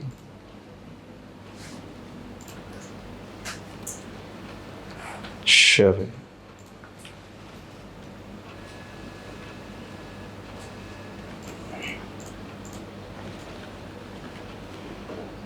1 जैन से 31 दिसंबर भी हो सकता है ये। अच्छा, फिस्कल फाइनेंशियल ईयर पाकिस्तान की इस रिस्पेक्ट से हम बात करें तो यही रहेगा, मुख्तलिफ कंट्री का मुख्तलिफ भी हो सकता है, ठीक है, यूके का डिफरेंट होता है। अच्छा, कैलेंडर ईयर यही रहेगा, ये भी कभी चेंज, ये हर मुल्क के लिए भी यही रहेगा कैलेंडर ईयर। तो सर इस ईयर की ज़रूरत हमें पड़ती क्यों है? आप इस पे आ जाओ, अकाउंटिंग ईयर की ज़रूरत हमें क्यों पड़ रही है? क्योंकि सर अगर आपने ईयर डिफाइन नहीं किया, पीरियड डिफाइन नहीं किया, तो हम इनकम का तखमीना, इनकम का हिसाब किताब हम किस टाइम फ्रेम के रेफरेंस से लगाएंगे? आपने बोला एहसन ट्रेडर्स, मिसाल के तौर पर एहसन भाई का बिजनेस है, एहसन ट्रेडर्स के नाम से। हमने कहा एहसन ट्रेडर्स आप अपना P&L दे दें। सर 1 महीने का दे दें, 2 महीने का दे दें, 3 महीने का दे दें? यार आप अपने फाइनेंशियल स्टेटमेंट पीरियड का दे दें, आप अपने अकाउंटिंग ईयर का P&L दे दें। बोलेगा हाँ अब सही, मेरा अकाउंटिंग ईयर सर 1 जुलाई से 30 जून चलता है। तो अब बात करना आसान हो गई नहीं हो गई? फिर कंपैरिजन करना आसान हो गया, जज़ाकल्लाह, कंपैरिजन करना आसान हो गया, क्योंकि एहसन ट्रेडर राइस की ट्रेडिंग करता है, या एहसन ट्रेडर मिसाल के तौर पर टेक्सटाइल गुड्स की ट्रेडिंग करता है, टेक्सटाइल गुड्स की ट्रेडिंग एहसन ट्रेडर्स भी करता है, बिलाल ट्रेडर्स भी करता है, उस्मान ट्रेडर्स भी करता है। अब इन तीनों की फाइनेंशियल स्टेटमेंट जब एक ही पीरियड की बनी हुई होंगी तो मेरे लिए उनके नंबर्स को कंपेयर करना आसान हो गया, डिसीजन मेकिंग आसान हो गई। प्लानिंग बजटिंग आसान हो गई। तो बहुत से पर्पसेस हैं कि जिसके तहत हम मुख्तलिफ ईयर्स रखते हैं, सीजन्स के हिसाब से भी रखते हैं, और भी ऑब्जेक्टिव्स होते हैं जिसके हिसाब से हम ईयर्स डिफरेंट रखते हैं। जैसे बैंक्स हैं, बैंक्स का ईयर 1 जनवरी से, मैं अभी मिसाल ले रहा हूँ, मैं फाइनेंशियल स्टेटमेंट्स अगर आपने बैंक्स के देखे हो तो वो हमेशा 1 जनवरी से 31 दिसंबर तक नजर आएंगे आपको, क्योंकि पूरी दुनिया में बैंक की क्लोजिंग 31 दिसंबर को ही होती है। तो हमें अपने फाइनेंशियल स्टेटमेंट्स ऐसे रखने हैं कि पूरी दुनिया के बैंक से हम उसके रेशोज को, इंडिकेटर्स को क्या कर सकें, कंपेयर कर सकें। बात समझ आ रही है? लेकिन अगर आप मैन्युफैक्चरिंग कंपनीज की फाइनेंशियल स्टेटमेंट देखेंगे, एंग्रो के देखेंगे, यूनिलीवर के देखेंगे, तो वो आपको 1 जुलाई से 30 जून के मिलेंगे। अच्छा, ये मैं आपको कहता हूँ कि फाइनेंशियल्स देखेंगे, तो क्या ये फाइनेंशियल्स आपको कौन दिखाएगा? कंपनी में जाके देखने पड़ेंगे। लिस्टेड कंपनीज के फाइनेंशियल स्टेटमेंट्स ऑनलाइन उनकी वेबसाइट पर अवेलेबल होते हैं, तो वो आप जाके देख सकते हैं। ये सर इतना मुश्किल काम हम कैसे करें, हम इतने आलिम फाजिल तो नहीं है। ऑनलाइन जाके वेबसाइट के ऊपर बाकी जो सारी चीज़ें तुम लोग डॉक्यूमेंट्स ढूंढ लोगे, डेटा देख लोगे, वीडियोस देख लोगे हैं, लेकिन जब मैं बात करूँगा कि आप लोग जाके कभी देखिएगा, मजाल है जो कभी किसी ने पलट के बोला हो कि सर हाँ हमने देखा, या सर हमने देखा हमें तो नहीं मिला, प्लीज़ थोड़ा बता दें कहाँ है ये। आज तक कभी ऐसा नहीं हुआ। फिर मैं फाइनेंशियल स्टेटमेंट्स खोल के दिखाता हूँ, देखो ये यहाँ यूँ, देखो यहाँ यूँ, तो फिर बच्चे देखते हैं। वरना ऐसे सर इल्मी शौक हमारे कहाँ कि हम घर जाके फाइनेंशियल स्टेटमेंट डाउनलोड करेंगे कंपनीज की। तो ये तो आपका काम है मेरे बच्चों, आप लोग ये पढ़ रहे हो, तो अगर मैं आपको कहता हूँ तो कोई जाके रेफर करे, अच्छी बात। तो आप जब कंपनीज का ईयर एंड देखोगे तो मुख्तलिफ कंपनीज के मुख्तलिफ ईयर एंड्स आपको नजर आ रहे हैं। तो सर ये जो ईयर एंड है, ये तो अकाउंटिंग ईयर है कि हम इससे अकाउंटिंग P&L बना रहे हैं, हम इससे अपना हिसाब किताब कर रहे हैं, कंपनी का इंटरनल हिसाब किताब कर रहे हैं। तो टैक्स ईयर किसे कहेंगे हम? तो सर क्या टैक्स कैलकुलेट करने के लिए टैक्स वाले को भी इनकम की जरूरत नहीं है आपकी? जी है, टैक्स वाले को इनकम की जरूरत है कि आपकी इनकम कितनी है। सर अब वो कितनी, किस पीरियड या किस टाइम फ्रेम के रेफरेंस से किस डेट तक की इनकम की बात कर रहा है, तो वो डिटरमिन करता है टैक्स ईयर। वो कौन डिटरमिन करता है? Tax year. ठीक है, हो सकता है कि टैक्स ईयर भी वही हो, कैलेंडर और टैक्स ईयर भी वही और अकाउंटिंग ईयर भी वही हो। मिसाल के तौर पर टैक्स ईयर भी 1 जुलाई से 30 जून हो और अकाउंटिंग ईयर भी आपका क्या हो, 1 जुलाई से 30 जून हो। बात समझ आ गई? तो एक बात तो तय है कि टैक्स ईयर का आपको ऑब्जेक्टिव समझ आ गया। जिस तरह हम अकाउंटिंग ईयर टाइम फ्रेम के रेफरेंस के हिसाब से, एक टाइम लिमिट के हिसाब से हम इनकम निकालते हैं। कोई पूछता है तो 12 महीने की इनकम या 1 साल की इनकम या 1 फाइनेंशियल ईयर की इनकम हम निकालते हैं। तो हमें पता होता है कि सर ये इस टाइम ड्यूरेशन की या इन 12 महीनों की इनकम है, ताकि हम पिछले साल से कंपेयर कर सकें, कंपनी टू कंपनी कंपेयर कर सकें, अपनी बजटिंग कर सकें, अपनी प्लानिंग कर सकें, हमने क्या अपना सेल्फ इवैल्यूएशन कर सकें, अपने बिजनेस की असेसमेंट कर सकें, अपने शेयर होल्डर्स को हम इनकम डिस्ट्रीब्यूट कर सकें। बहुत सारे ऑब्जेक्टिव होते हैं। तो यही ऑब्जेक्टिव टैक्स ईयर के भी साथ हैं यहाँ पर। लेकिन टैक्स ईयर की जब आप बात करोगे, टैक्स की बात करोगे, तो यहाँ पर टैक्स लगाने के पर्सपेक्टिव से यही सारे ऑब्जेक्टिव हैं। टैक्स वाला चाहता है कि आपकी इनकम देख सके, आपकी इनकम पे टैक्स लगा सके, वो देख सके आपने कितना कमाया इस साल के अंदर, आपने कितना गंवाया इस साल के अंदर, बाकी कंपनी के हिसाब से आपने कहीं इनकम अपनी छुपा तो नहीं ली, वो कंपेयर कर सके। तो टैक्स ईयर टैक्स की दुनिया का बेसिकली यूँ समझ लो, टैक्स की दुनिया का अकाउंटिंग ईयर है। टैक्स की दुनिया के हिसाब किताब के लिए टैक्स ईयर है। बात समझ आ गई? ये नहीं कि सर हम जब भी पढ़ेंगे पूरा टैक्स हम पढ़ेंगे, 2 दुनियाएं चल रही होंगी। मैं बोलूँगा आपने अकाउंटिंग के अंदर ये पढ़ा है, ठीक है, टैक्स की दुनिया है। तो सर ये दोनों दुनिया क्या अलग अलग दुनिया हैं? ये दोनों दुनिया भाई भाई नहीं हैं, या ये दोनों दुनिया एक ही नहीं है? हमने कहा नहीं, ये दोनों दुनिया अलग अलग हैं, बहुत मिलती जुलती हैं। तो मिसाल के तौर पर मैंने आपसे कहा टैक्स P&L, तो टैक्स P&L अगर मैंने कहा तो क्या इसका कोई कॉन्सेप्ट बिल्कुल नया होगा? नहीं, आपने जो अकाउंटिंग P&L बनाया वही उसी तरह का टैक्स P&L होगा। एक आध फिगर ऐड हो जाएगी, एक आध फिगर लेस हो जाएगी। लेकिन मैं टैक्स P&L की बात करूंगा तो टैक्स P&L वैसे ही जैसा अकाउंटिंग में। लेकिन सर टैक्स की दुनिया में टैक्स के रूल्स क्या हो जाएंगे? थोड़े अलग हो जाएंगे। ये ऐसा ही है कि मिसाल के तौर पर आप पाकिस्तान के सड़कों में गाड़ी चला रहे हैं और आप दुबई सड़क अच्छी, ठीक है, तो आप किसी और कंट्री की सड़कों पे अगर गाड़ी चला रहे हैं तो गाड़ी चलाने के क्या उसूल चेंज हो जाएंगे? नहीं, चेंज नहीं होंगे, चेंज नहीं होंगे। सऊदीया में अगर आप ड्राइव कर रहे हैं तो क्या उसूल चेंज हो जाएंगे? नहीं, उसूल पूरे चेंज नहीं होंगे। मिसाल ले रहा हूँ मैं, ड्राइविंग, वो लेफ्ट हैंड ड्राइविंग और राइट हैंड ड्राइविंग का फर्क आ जाएगा, सही है। लेकिन वहाँ पर भी सिग्नल पर रुकना ही है आपको, वहाँ पर भी जेब्रा क्रॉसिंग पे गाड़ी नहीं चढ़ानी है आपने, वो लोगों के चलने के लिए है, ठीक है। वहाँ पर भी आपने ओवर स्पीडिंग नहीं करनी है, वहाँ पर भी आपने आंखें खोल के गाड़ी चलानी है, सामने वाली गाड़ी को ठोक नहीं देना। बात समझ आ रही है आपको? तो चीज़ें तो वही हैं, हाँ सर छोटी मोटी चीज़ों का डिफरेंस है। यहाँ पर 500 का चलान होगा, वहाँ 500 रियाल का हो जाएगा, मसला कर दिया तो हमने। ऐसा है कि नहीं है? Left hand right hand drive का फर्क है, सही है। यहाँ पर हम पुलिस वाले को थोड़ा साइड में ले जाके बात करेंगे, उसको समझ आएगी हमारी बात, लेकिन वहाँ पर अरबी के अलावा उसको समझ नहीं आएगी, छोटा मोटा फर्क है। तो मैं अगर आपसे बात करूँ टैक्स पीएनएल, तो क्या टैक्स पीएनएल कोई दुनिया की अलग चीज़ होगी? नहीं सर, वैसी होगी, दिखने में वैसी लगती होगी जैसे अकाउंटिंग पीएनएल। मैं आपसे कहूँ कभी आपने टैक्स डेप्रिसिएशन का नाम सुना है? नहीं सर, डेप्रिसिएशन का नाम तो सुना है, टैक्स डेप्रिसिएशन का नाम तो पहली दफ़ा सुन रहे हैं। सर ये कैसी दिखने में ऐसी लगती है? हमने कहा बेटा ये बिल्कुल वैसी होती है जैसी अकाउंटिंग डेप्रिसिएशन होती है, थोड़ा बहुत फर्क होता है, रेट का फर्क हो जाएगा। अकाउंटिंग में रेट अलग होंगे, उसूल कुछ अलग होंगे, छोटे मोटे, यहाँ पे थोड़े मोटे अलग हो जाएंगे। लेकिन ये दो अलग दुनियाएं हैं बाहर तौर। लेकिन क्या ये ऑल टुगेदर डिफरेंट है? नहीं, ऑल टुगेदर डिफरेंट नहीं है, ऑलमोस्ट सिमिलर हैं। कुछ फर्क हैं टैक्स के, कुछ फर्क हैं टैक्स के।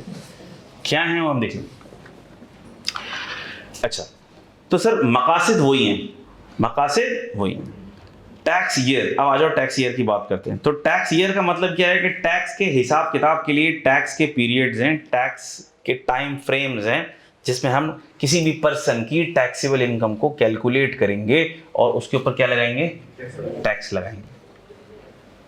जबरदस्त। टैक्स ईयर कितने तरह के होते हैं देखो जरा।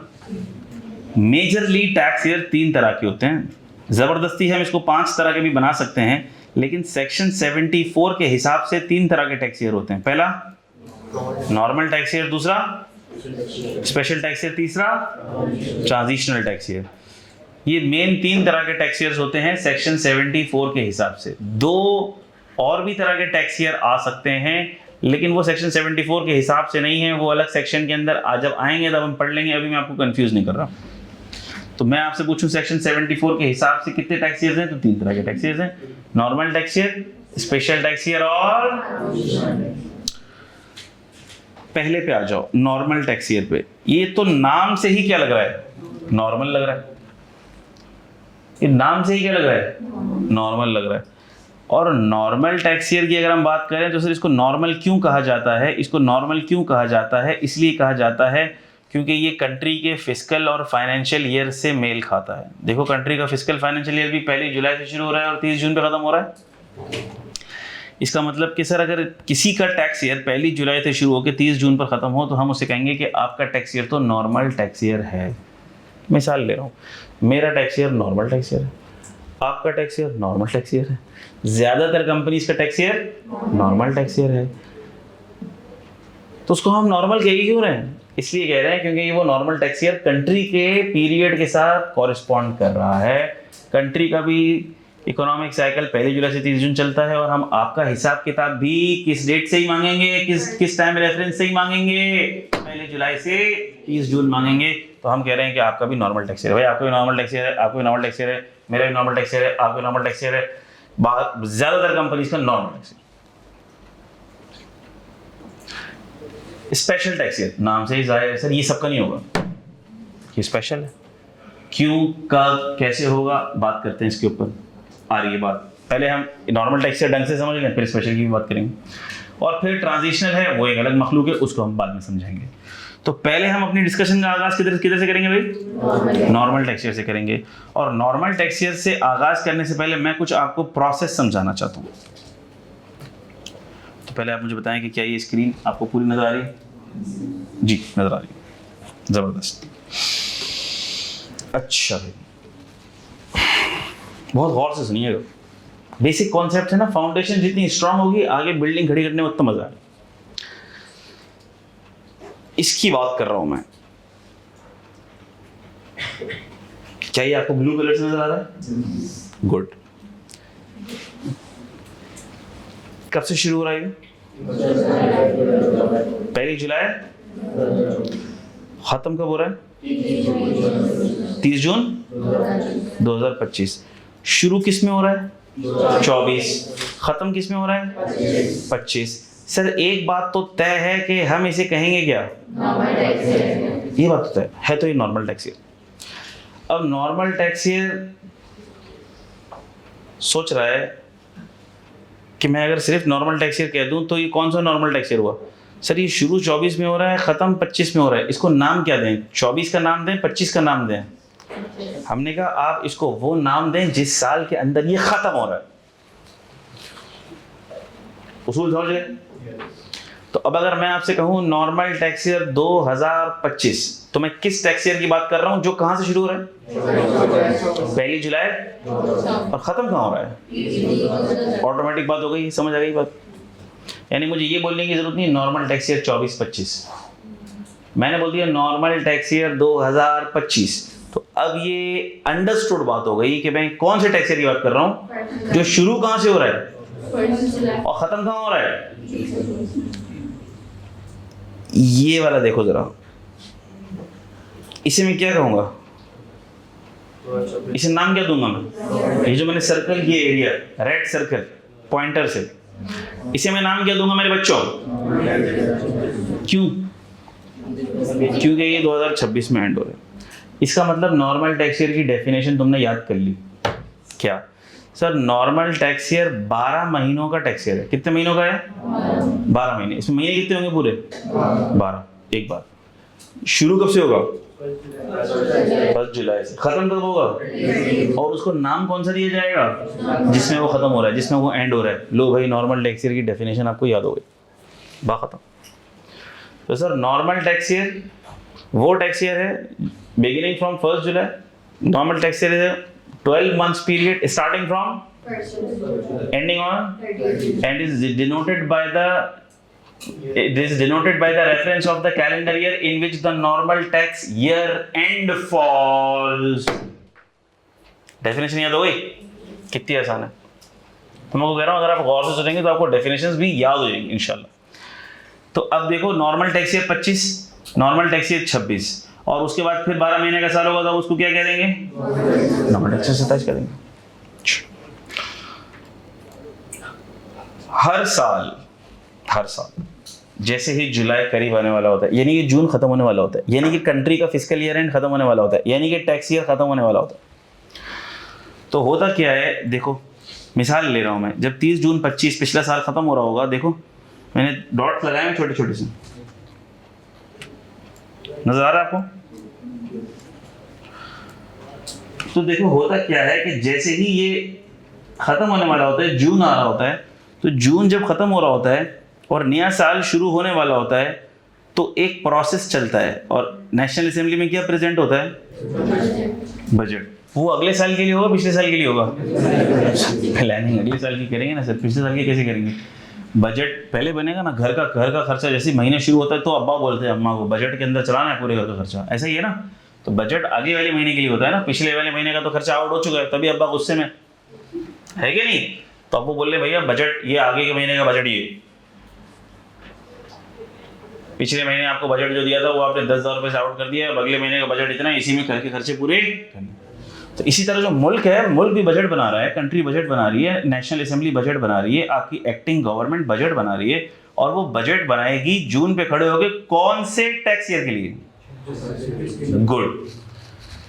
यानी कि टैक्स ईयर 25 एंड हो रहा होगा, जून का महीना होगा, बजट प्रेजेंट होगा, फिर वो बजट नेशनल असेंबली में प्रेजेंट होगा, उसके ऊपर शोर शराबा होगा, अपोजिशन बोलेगी ये तुमने आवाम पे जुल्म कर दिया, ये बम गिरा दिया, वो बम गिरा दिया।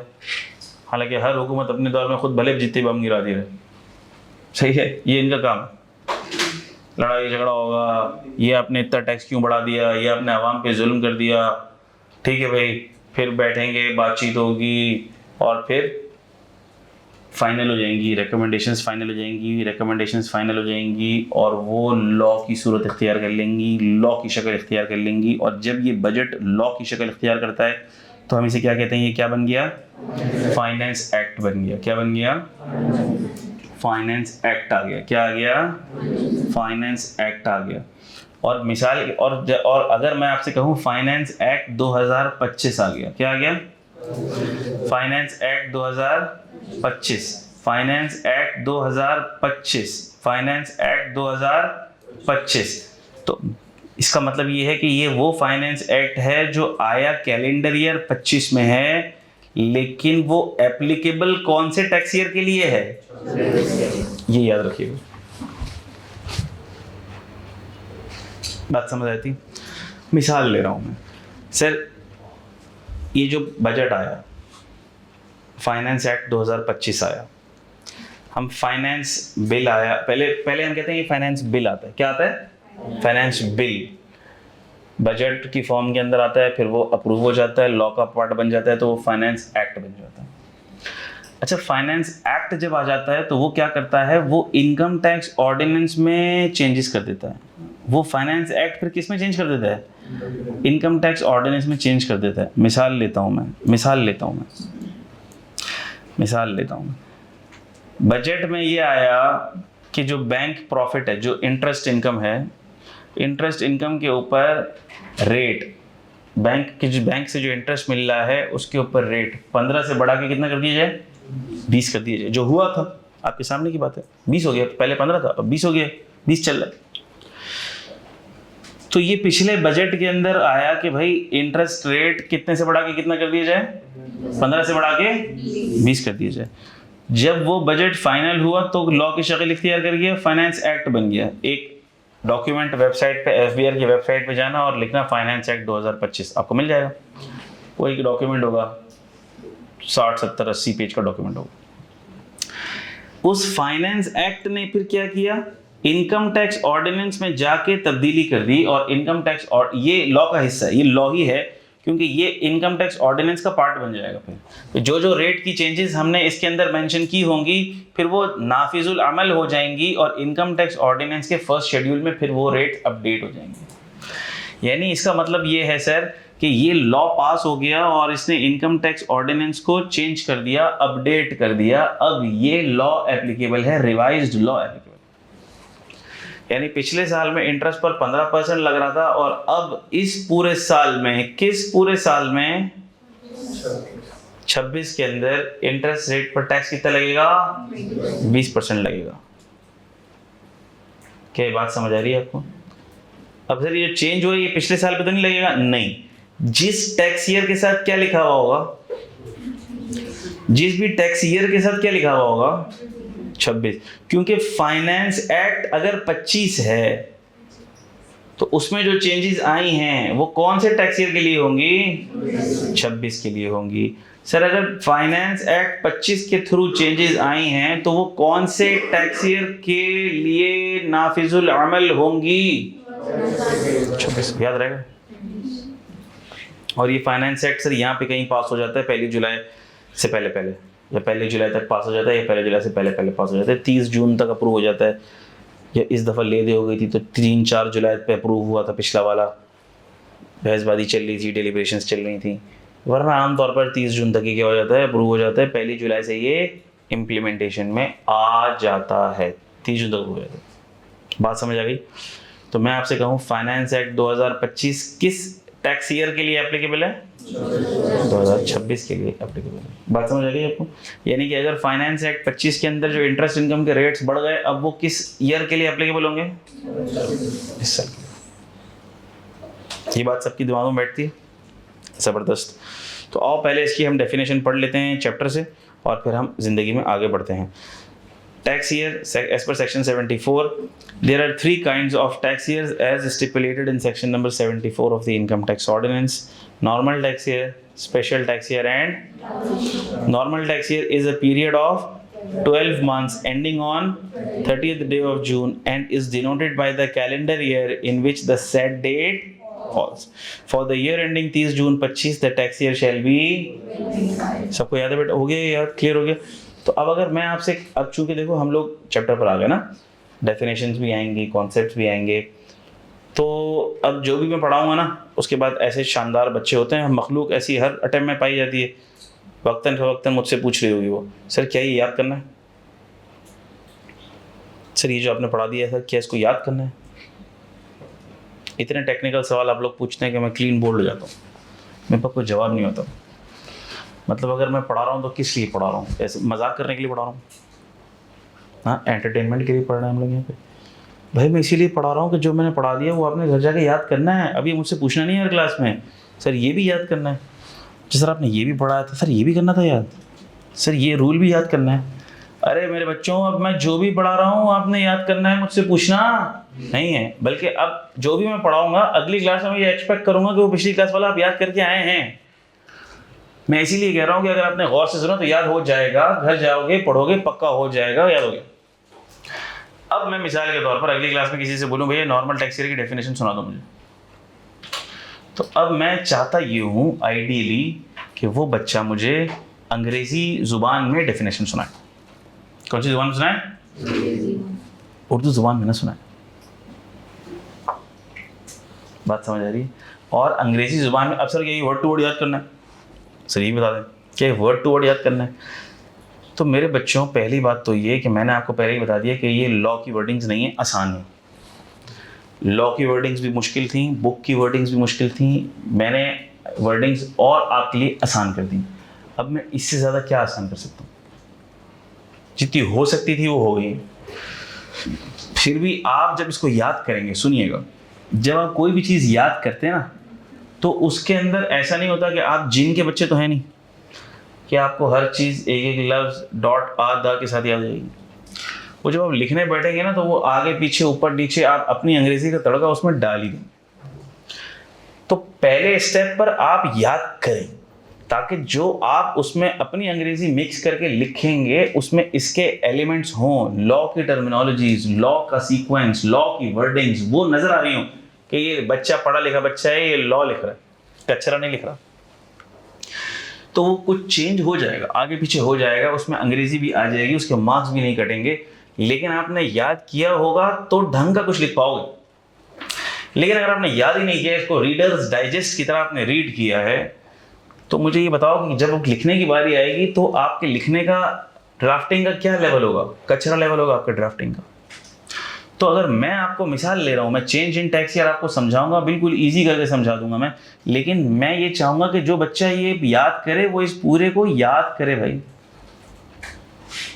वो याद करे। और याद करके जब वो याद कर लेगा, अब उसके बाद वो इसको वर्ड टू वर्ड नहीं सुना सकेगा, मुझे आगे पीछे करके सुनाएगा थोड़ा सा, कोई मसले की बात नहीं है, लेकिन वो ढंग का सुनाएगा।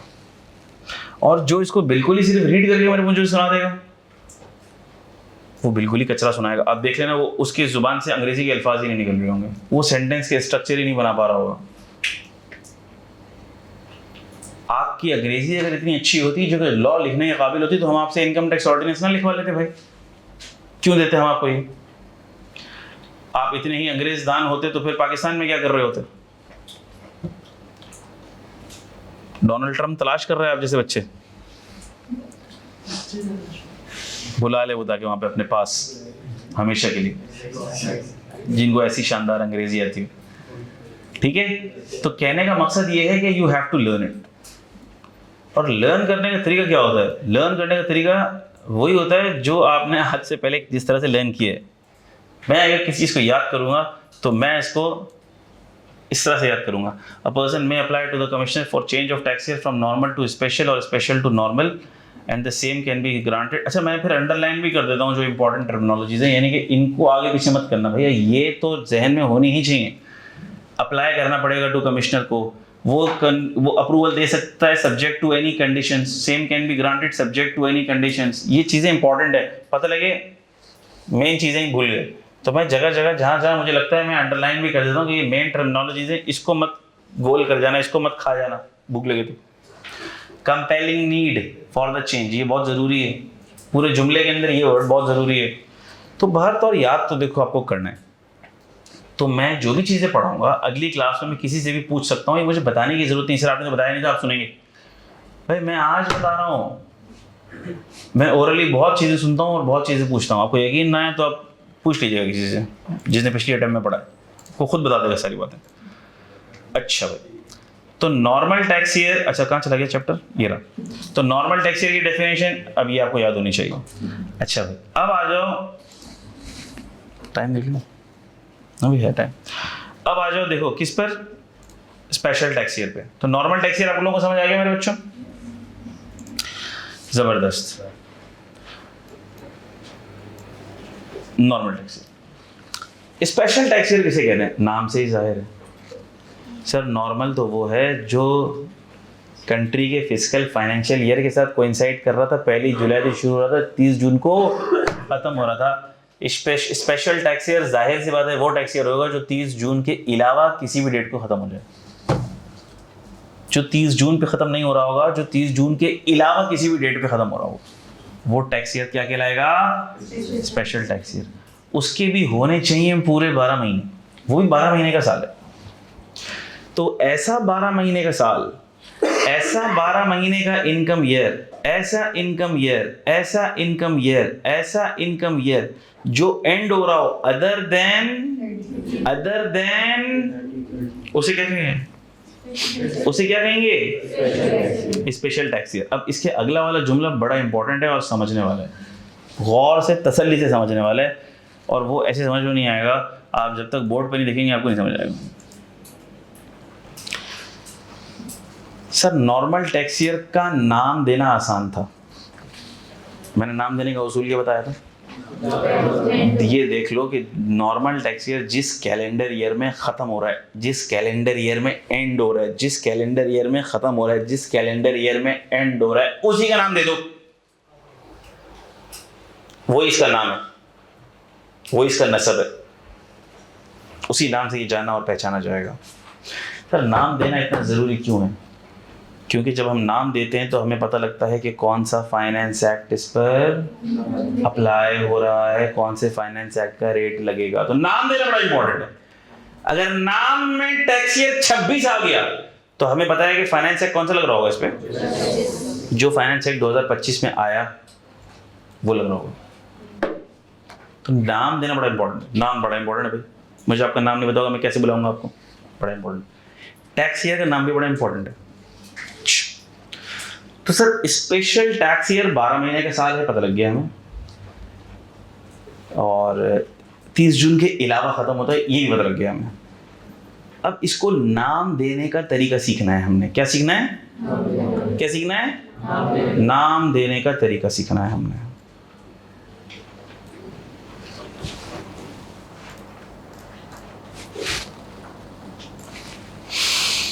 चलो गौर से देखिएगा, गौर से देखिएगा।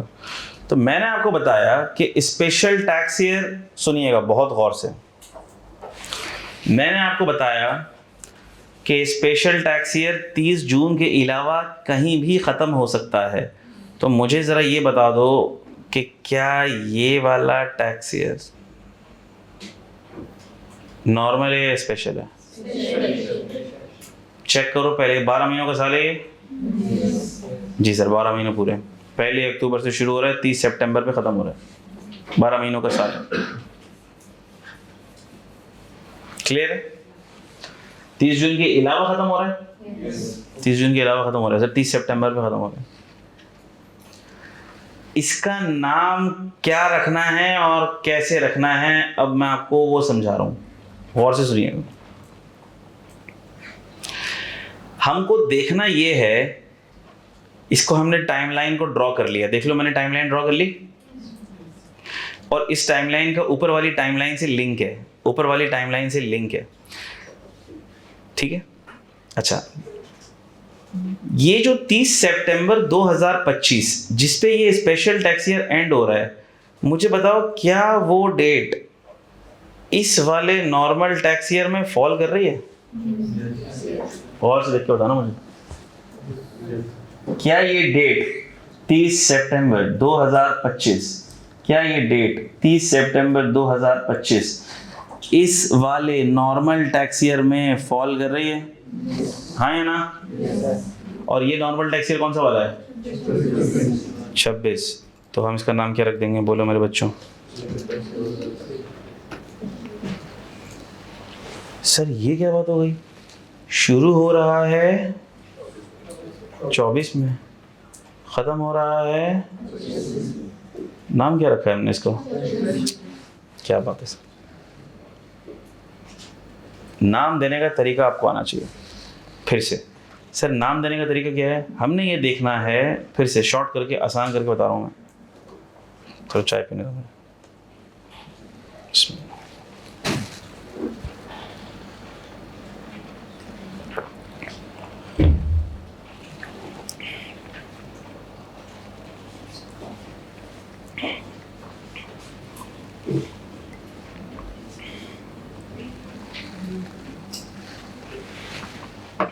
चलो देखो जरा सर, हमने ये देखना है कि स्पेशल टैक्स ईयर का एंड किस नॉर्मल टैक्स ईयर के बैंड में फॉल कर रहा है। इससे ज़्यादा आसान लफ्ज़ों में मैं आपको नहीं बयान कर सकता। फिर से रिपीट कर रहा हूँ, बात नहीं होंगी बेटा। आपने ये चेक करना है कि स्पेशल टैक्स ईयर का एंड, स्पेशल टैक्स ईयर का एंड जो कि क्या है 30 सितंबर 2025 है।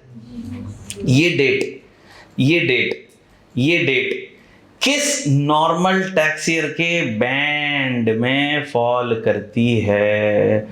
ये डेट जिस नॉर्मल टैक्स ईयर के बैंड में फॉल करेगी उसी का नाम हम दे देंगे। क्या बात आपकी समझ आती है मेरे बच्चों? ये उसूल है, ये उसूल है। अच्छा फिर देखो ज़रा, ये वाला ये टैक्स ईयर कौन सा कहलाएगा बोलो? क्योंकि ये कौन से नॉर्मल टैक्स ईयर के बैंड में फॉल कर रहा है। बातें समझ आ गई हैं आप लोगों को, सही है। अच्छा अब मुझे फिर अब एक बात बता दो जल्दी से मुझे ये बात बता दो, और मुझे ये कर, जिससे मैं पूछूंगा वही जवाब देगा, जिससे मैं पूछूंगा मुझे वो वही जवाब देगा। अवामी जवाब नहीं चाहिए। ये एक बैंक है जिसका टैक्स ईयर स्टार्ट हो रहा है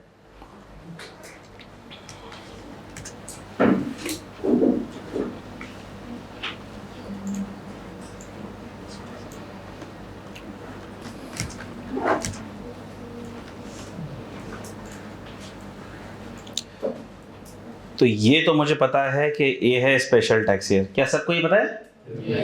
क्योंकि ये जून के अलावा कहीं भी ख़त्म हो रहा है तो है तो ये स्पेशल टैक्स ईयर। तो सबसे पहले आप लोग सब सोच लो कि इसका नाम क्या होगा। मुंह से नहीं बोलना है, किसी ने भी मुंह से नहीं बोलना है, खामोश रहना है, मुंह से नहीं बोलना है किसी ने भी। सोच सबने लेना है, फिर मैं किसी से पूछ लूँगा। सोच लिया सबने? आप बता दो बेटा, सबसे आखिर वाले जो बच्चा जी। स्पेशल टैक्स ईयर नाम क्या दूं मैं? यहाँ पे क्या लिखूं? 2000 एंड क्या लिखूं? सर ये 28 है या 26? 28 शुरू भी आसान कर दिया मैंने। देखो मैं सवाल आसान ही देता हूँ, मैं मासूम सीधा साधा सा टीचर हूँ, मैं हमेशा सवाल आसान ही देता हूँ। स्टार्ट भी 28 में हो रहा है, खत्म भी 28 में हो रहा है। मैंने बहस ही खत्म कर दी। 29। क्या बोले बेटा आपने? 2029। सोच ले भाई, पक्की बात है। ये तो शुरू भी 28 में हो रहा है और एंड भी 28 में हो रहा है। ये भाई साहब कह रहे हैं ये टैक्स ईयर है 2029। पता नहीं, आप बता दें बेटा। स्पेशल टैक्स ईयर 29 है ये, आप बताएं बेटा।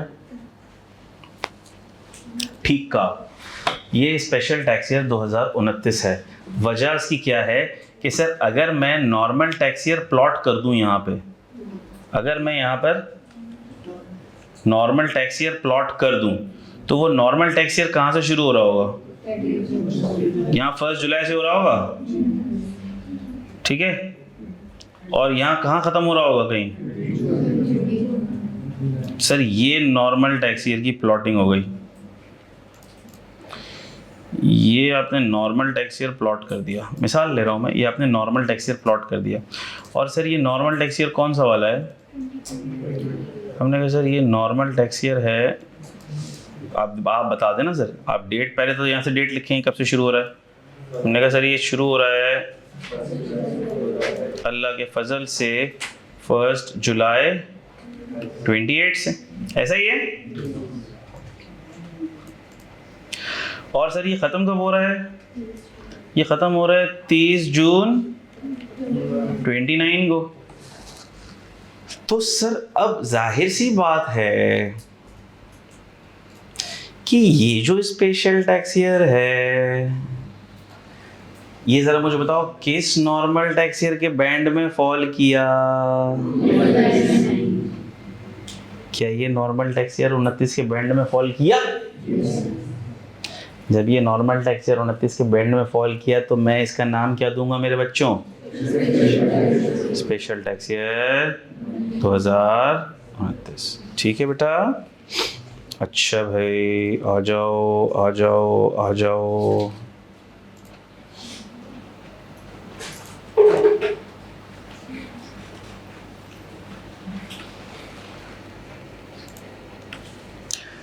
अब मैं आपको एक इसकी शॉर्टकट तरीका बता देता हूँ। क्या बता देता हूँ?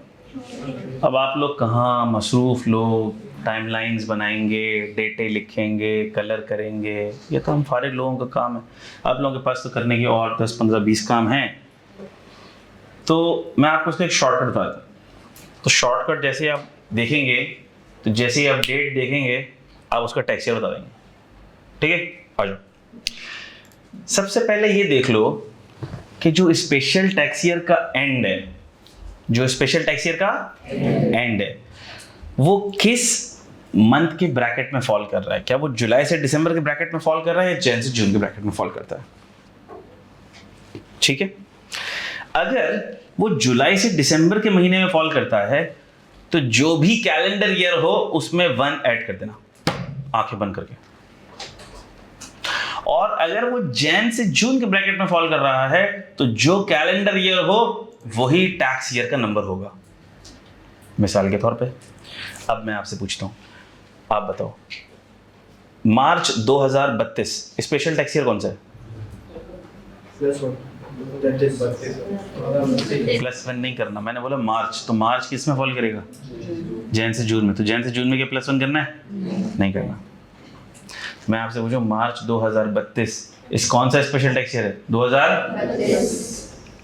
आप बता दो मुझे 30 नवंबर 2028 2029 नवंबर है ना? तो नवंबर किस में फॉल करता है? जुलाई से दिसंबर के ब्रैकेट में फॉल कर रहा है ना? ठीक है, तो मैंने अगर 28 बोला कैलेंडर ईयर खत्म मैं 28 में कर रहा हूं, तो आप क्या कर देना? +1 कर देना, तो स्पेशल टैक्स बन जाएगा। चेक भी कर लो, ये स्टैब्लिश जुगाड़ है, मैंने बता दिया। वरना तरीका तो आपको आता ही है, लकीरें खींच के नॉर्मल टैक्स ईयर देख लेना, स्पेशल टैक्स ईयर किस वाले नॉर्मल टैक्स ईयर में फॉल करे। जी मेरा बच्चा। सर अगर जैन से जून में फॉल करेगा तो स्पेशल टैक्स और नॉर्मल टैक्स का सेम ही होगा। अभी पहली एग्जांपल मैंने क्या दी थी? मार्च 2032 जैन से जून के बीच में कहीं एंड हो रहा है, नहीं समझे? मार्च 2032 किस बैंड में फॉल कर रहा है, इसमें या इसमें? तो ये नॉर्मल टैक्स ईयर है मार्च 2032, स्पेशल टैक्स ईयर है ना? जून में तो खत्म नहीं हो रहा, 30 जून को तो खत्म नहीं हो रहा। नॉर्मल टैक्स ईयर वो होता है जो 30 जून को खत्म होता है। 30 जून के अलावा किसी भी डेट पे ईयर खत्म हो रहा हो, अब वो नॉर्मल नहीं रहा। तो 31 मार्च 2032। अच्छा मुझे ये बताओ, अल्लाह भला करे आप ही बता दो,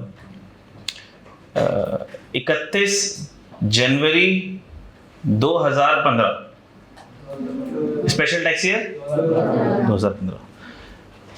इसका मतलब क्या हुआ सर? अब आओ मतलब बताता हूँ। इसका मतलब ये हुआ कि सर ये वाला जो टैक्स ईयर चल रहा है इस पर रेट कौन से वाले लगेंगे? 2026। मैं मिसाल ले रहा हूँ छोटी सी। मिसाल के तौर पर ये कंपनी है और कंपनी अपने ऑपरेशंस कर रही है, कंपनी कमा रही है, कंपनी अर्न कर रही है, और इसका साल ख़त्म होगा 30 सितंबर 2025 में।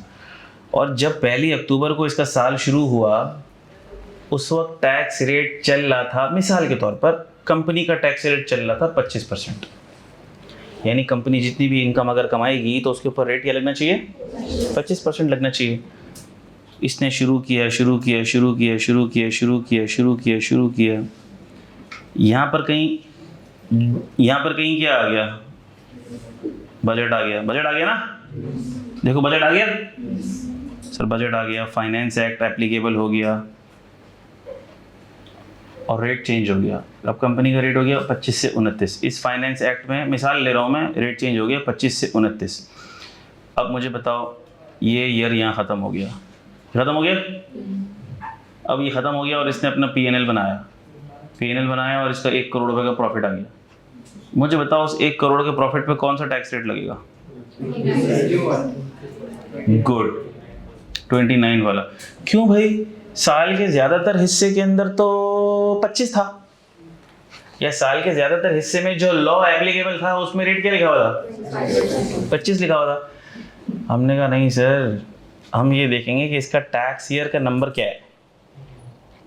इसका टैक्स ईयर का नंबर क्या है बताओ? 2026। और फिर हम ये देखेंगे कि इसके ऊपर फाइनेंस एक्ट एप्लीकेबल कौन सा है। बोलो वो कौन सा है? तो अब अगर फाइनेंस एक्ट 2025 के अंदर ये बोल दिया कि कंपनी का टैक्स रेट 29 है, तो अब इसके प्रॉफिट एंड लॉस जो पूरे साल का बनेगा उसके ऊपर रेट कौन सा लगेगा? 29 लगेगा। क्या ये बातें आपको समझ आ रही हैं? इतना इंपॉर्टेंट है टैक्स ईयर का नाम देना। अब आप बताओ, अगर आपने गलत नाम दे दिया तो फाइनेंस एक्ट गलत लगा दोगे आप?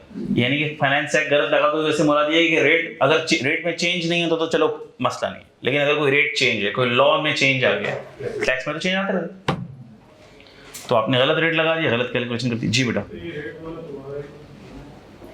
रेट वाला फाइनेंस एक्ट किधर आया है? फाइनेंस एक्ट 25 कहाँ अप्रूव होता है? जुलाई में अप्रूव होता है ना? ठीक है मेरे बच्चा। तो देखो यहां कहीं यहां कहीं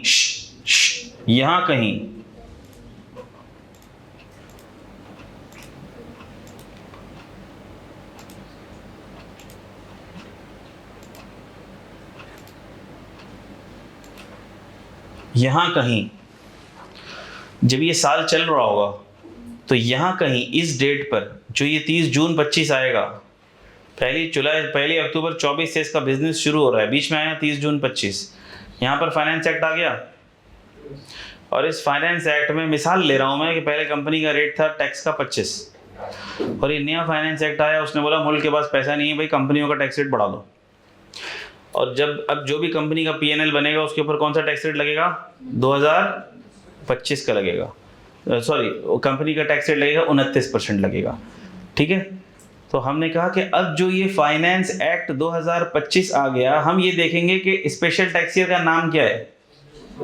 26। तो स्पेशल टैक्स ईयर का नाम अगर 26 है तो इसमें रेट कौन से लगने चाहिए? फाइनेंस एक्ट 25 वाले। अब फाइनेंस एक्ट 24 में जो है वो रेट था 25% का, और फाइनेंस एक्ट 25 में रेट है 29% का। तो मैं ये कह रहा हूँ कि ये वाली कंपनी अपने P&L में रेट कौन सा लगाएगी? 29 का लगाएगी। क्यों? क्योंकि इसका स्पेशल टैक्स ईयर ये कौन सा वाला चल रहा है, और इस स्पेशल टैक्स ईयर के ऊपर फाइनेंस एक्ट कौन सा वाला एप्लीकेबल है। ये समझाना चाह रहा हूं मैं आपको। समझ आ गई अपनों के बाद? अल्लाह करे आ जाए भाई, जबरदस्त, ठीक हो गई बात। तो आ जाओ जरा, अब स्पेशल टैक्स ईयर को हम पहले रीड कर लेना। हम रीड करेंगे तो क्लास का टाइम हमारा खत्म हो जाएगा। मैं आगे बढ़ना नहीं चाह रहा हूँ ताकि हम इसको रीड कर लें, बस रीड कर लें ताकि फिर मैं आपसे सुन लूँ अगली क्लास में। Special tax year, special tax year, any income year, bracket में यहाँ पे लिख भी दो, of 12 months, any income year ending other than, main बात क्या है? Ending other than is a special tax year and is denoted by the calendar year relevant to the normal tax year in which band the closing date of special tax year falls। ये पहला उसूल जो पूरा ढंग का जो established उसूल है जो मैंने आपको समझाया टाइमलाइन बना के। तो आपको याद अगर करना है तो आप कैसे याद करोगे? An income year ending other than 30th June and is denoted by the calendar year relevant to the normal tax year in which the closing date of the special tax year falls. अब ये अंग्रेजी है और इसको अंग्रेजी में ही लिखना है। देखो, अब अगर लिखने को आ जाए तो आपको अंग्रेजी में ही लिखना है। उर्दू में लिखना होता तो आप बड़ी आसानी से लिख देते, लेकिन अब जब मैं सुनूंगा तो मैं अंग्रेजी में ही सुनूंगा ना, तो अब आपको ये सुनाना पड़ेगा मुझे। अगली क्लास में मैं पूछूंगा, भैया स्पेशल टैक्स ईयर की डेफिनेशन सुनाओ, तो आपको पता होनी चाहिए। Denoted by the calendar year relevant to the normal tax year in which the closing date of the special tax year falls. ठीक है। फिर नीचे एक एग्जाम्पल गिवन है, special tax year, special year 1 Jan 2019 से 31 दिसंबर 2019। This year end falls in the normal tax year 1 जुलाई 19 से 30 जून 20, and therefore the tax year relevant to the normal tax year that will be tax year 2020 shall be the tax year. ये एक example given है, सही। अच्छा, मजीद examples given है। Classes of persons, companies manufacturing sugar, sugar manufacturing companies के लिए special tax year क्या होता है आमतौर पे? एग्जाम्पल्स है ये, 1 अक्टूबर से 30 सितंबर शुगर मैन्युफैक्चरिंग का ये चलता है। ऑल पर्सन्स एक्सपोर्टिंग राइस 1 जन से, all insurance companies and banks 1 जन से। अच्छा, फिर देखो एक मजे की बात आ रही है, यहाँ पे लिखी हुई है, मैं समझा रहा हूँ। बोर्ड, अच्छा, जहां पर भी बोर्ड का वर्ड यूज हो रहा हो, इसका मतलब ये है कि वहां पर किसका वर्ड यूज हो रहा है? ये फेडरल बोर्ड ऑफ रेवेन्यू है, ये एफबीआर की बात हो रही है, ये मैट्रिक इंटर बोर्ड की बात नहीं हो रही है। द बोर्ड, बोर्ड के पास अथॉरिटी है। अच्छा, जब बोर्ड के पास अथॉरिटी है लिख दिया गया, इसका मतलब ये है कि अब इसका फैसला लेने के लिए आपको पार्लियामेंट जाने की जरूरत नहीं है, नेशनल असेंबली जाने की जरूरत नहीं है। इसका फैसला, इसके फैसले का इख्तियार हमने किसको दे दिया है? एफबीआर को दिया। एफबीआर के पास ये अथॉरिटी है to prescribe any special tax year in respect of any particular class of taxpayer। अब ये सुनना बात को और समझना बात को। किसी भी क्लास ऑफ पर्सन के लिए टैक्स ईयर डिटरमिन करने की जिम्मेदारी किसके पास है? बोर्ड के पास। ये काम करने के लिए हमें हुकूमत की अप्रूवल की जरूरत नहीं है। मिसाल के तौर पर कल को बोर्ड ये बोले कि कंपनीज जो शुगर मैन्युफैक्चर कर रही हैं वो 1 अक्टूबर से 30 सितंबर नहीं होना चाहिए, उनका होना चाहिए 1 दिसंबर से 30 नवंबर, तो क्या ये बोर्ड कर सकता है? जी कर सकता है, बिल्कुल कर सकता है। क्या बोर्ड मुझे लेटर लिख सकता है? एफबीआर मुझे लेटर लिख सकता है, मुनीर साहब आपका टैक्स ईयर हमने चेंज कर दिया, कल से आपका टैक्स ईयर, अब से आपका टैक्स ईयर चेंज कर दिया, अब से आपका टैक्स ईयर 1 जुलाई से 30 जून नहीं है, ये जो अप्रैल का महीना शुरू हुआ है, अब से आपका टैक्स ईयर है 1 अप्रैल से 31 मार्च। बोर्ड ने मुझे लेटर भेज दिया, क्या बोर्ड ये कर सकता है? नहीं कर सकता। सर क्यों नहीं कर सकता? अभी तो आपने बोला कर सकता है। ये किसके लिए कर सकता है? क्लास ऑफ बिजनेस के लिए कर सकता है। एफबीआर अगर ये बोले कि मुनीर साहब आपकी फर्म का और सारी फर्म्स का, सारी चार्टर्ड अकाउंटेंट फर्म्स का हमने ईयर एंड चेंज कर दिया है, हमने कहा अब वो नोटिस वैलिड है, वरना वो पिछला वाला जो नोटिस था वो जाली नोटिस था। एफबीआर किसी एक बंदे का टैक्स ईयर चेंज नहीं करेगा। यानी कि एफबीआर ये नहीं करेगा कि वो सिर्फ केएनएस को नोटिस भेज दे कि केएनएस आपका टैक्स ईयर चेंज कर दिया है हमने, नहीं, वो भेजेगा तो फिर सारे एजुकेशनल इंस्टीट्यूशंस को नोटिस भेजेगा एफबीआर के, सारे एजुकेशनल इंस्टीट्यूशंस जो क्लास ऑफ पर्संस हैं हमने उन सबका टैक्स ईयर क्या कर दिया है। तो एफबीआर के पास अथॉरिटी है कि वो टैक्स ईयर नॉर्मल से स्पेशल किसी के लिए भी कर सकता है, लेकिन किसका कर सकता है? पूरी क्लास ऑफ बिजनेस का करेगा, किसी एक बंदे का नहीं करेगा। बातें समझा पा रहा हूं मैं आपको? क्लास ऑफ टैक्स पेयर का करेगा, क्लास ऑफ टैक्स पेयर का करेगा, सॉरी क्लास ऑफ बिजनेस नहीं, क्लास ऑफ टैक्स पेयर का करेगा। यानी कि क्लास ऑफ टैक्स पेयर से बोला हो सकता है सारे सैलरीड इंडिविजुअल्स का भी कर दे। अब सैलरी वाला बिजनेस तो नहीं कर रहा ना, लेकिन क्लास ऑफ टैक्स पेयर है, सारे सैलरी वाले। अब वो एफबीआर की मर्जी, एफबीआर बोल सकता है जितने भी सैलरी वाले हैं सबका टैक्स ईयर 1 जुलाई से 30 जून नहीं कर रहे हम, अब उनका टैक्स ईयर होगा 1 जन से 31 दिसंबर, टैक्स वाले की मर्जी।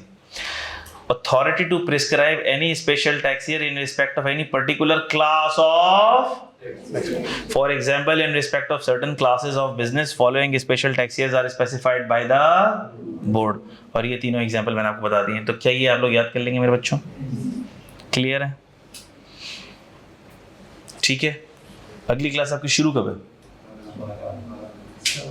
12:15 शुरू है ना, तो ठीक है, हम इसको यहीं तक रखते हैं। और कल आप लोग छुट्टी मनाएं, वैसे भी बारिश की छुट्टी आपने मना ही ली है, लेकिन अब जब आप लोग आएंगे तो बहुत ही कम, थोड़ा सा ही काम है आपका। Normal tax year, special tax year, इनकी डेफिनेशन, इनकी एग्जाम्पल, मैं किसी से पूछ लूँगा कौन सा टैक्स ईयर कब खत्म हो रहा है, डेट दे के, और मैं इन दोनों की डेफिनेशन आप लोगों से सुनूंगा। और ये बात कहने की मुझे ज़रूरत नहीं है, मैं अभी से बता रहा हूँ, जिस क्लास में मैं जितना पढ़ा दूँ, जो भी पढ़ा दूँ, मैं अगली क्लास में वो सुनूंगा, मैं वो सुनूंगा, आप लोगों से पूछूंगा। अब इसमें होता ये भी है कि जो बच्चे याद करके नहीं आए हुए होते, बोलते हैं यार सर ने मुझसे पूछ लिया तो बेइज्जती होगी, वो छुट्टी मारना शुरू कर देते हैं। देखिए मेरी बात सुने, वो उनकी वैसे भी परमानेंट छुट्टी हो ही जाएगी, तो अगर वो छुट्टी मार भी लें तो मेरी भला से, क्योंकि जिसको अपनी फिक्र नहीं है, मुझे भी उसकी फिक्र नहीं है। सिंसियर बच्चा वो होना चाहिए कि जिसको ये एहसास हो गया कि यार आज तो मैंने नहीं किया, लेकिन मैं सर से एक्सक्यूज़ कर लूँगा, लेकिन अगली क्लास में ज़रूर करके आऊँगा, वो बच्चा कामयाब है। जो मुँह छुपाए, जो मेरे पूछने की वजह से ऑनलाइन क्लास लेना शुरू कर दे, ऐसे बच्चे होते हैं। क्योंकि देखो मेरा ये उसूल है कि मैं पूछता हूँ बच्चों से कि वो अटेंटिव रहें, उनके जहन पे प्रेशर रहे। देखो हमारी जो कौम है ना, पाकिस्तानी जो कौम है, बशमूल मेरे, मैं भी यही कहूँ ना भाई, बशमूल मेरे, हम में से हर एक काम तब करता है जब उस पर कोई प्रेशर होता है। काम तब करता है जब उस पर कोई प्रेशर होता है। देखो प्रेशर नहीं होता ना, मैं भी काम नहीं करता, मैं भी हल्का लेता हूँ, लाइट लेता हूँ, एंड टाइम पे करता हूँ। ये पूरे कौम का ये मिजाज बन चुका है, माजरत के साथ। तो अब मुझे पता है कि अगर मैं आप लोगों से ना पूछूं, आप लोगों को पिन ना करूं, अब देखो मेरा तो टाइम, आप यूं समझो कि मेरा तो देखो टाइम जा रहा होता है। मेरे लिए तो ये ज़्यादा अच्छा है, ज़्यादा आसान है कि मैं आप लोगों में से किसी से कुछ ना पूछूं कि आप लोग क्या पढ़ रहे हो, आपको समझ आ रहा है, आपने होमवर्क किया नहीं किया, मैं अपना खून भी ना जलाऊं और मैं जल्दी जल्दी अपना लेक्चर कंप्लीट करूं। अच्छा है, मेरा उस टाइम के अंदर कवरेज ज़्यादा हो जाएगी, लेकिन मेरा दिल दुखता है जब मेरे बच्चे पीछे रह जाते हैं, मेरा दिल दुखता है जब वो उनकी प्रोग्रेस अच्छी नहीं होती, मेरा इंतहाई दिल दुखता है जब उनका पेपर फेल हो जाता है। जब कोई बच्चा आकर मुझे बताता है ना कि सर मेरा पेपर पास नहीं हुआ, मेरा पेपर रुक गया, आप यकीन करो मेरा इतना दिल दुखता है कि मैं बयान नहीं कर सकता। मुझे ऐसा लगता है कि मेरा पेपर रुक गया। अब भी लेकिन मैं कर क्या सकता हूँ सिवाय दुआ करने के? मैं यही बोल सकता हूँ बेटा क्या चीज़ आपको नहीं समझ आए मैं वो समझा देता हूँ, अब मेरे पास अलग से आके समझ लो, आप वो टॉपिक की क्लास में बैठ जाओ भाई। मैं जो कर सकता हूँ अपनी ज़ात से, अपने पार्ट से, मैं वो कर सकता हूँ और दुखी हो सकता हूँ। देखो दो ही लोग आपसे ज़िंदगी में सबसे ज़्यादा सिंसियर होंगे, दो ही लोग, एक आपके पेरेंट्स, दूसरे नंबर पर आपका टीचर। ये दो वो मखलूक़ात हैं जो आपको अपने से आगे देखना चाहती हैं। वरना आपका दोस्त भी है ना जो आपके बराबर में बैठा हुआ है, अब सब लोग नजर चुराएंगे एक दूसरे से, वो भी ये चाहेगा कि वो आपसे आगे निकल जाए। ये ऐसी कातिल दुनिया है।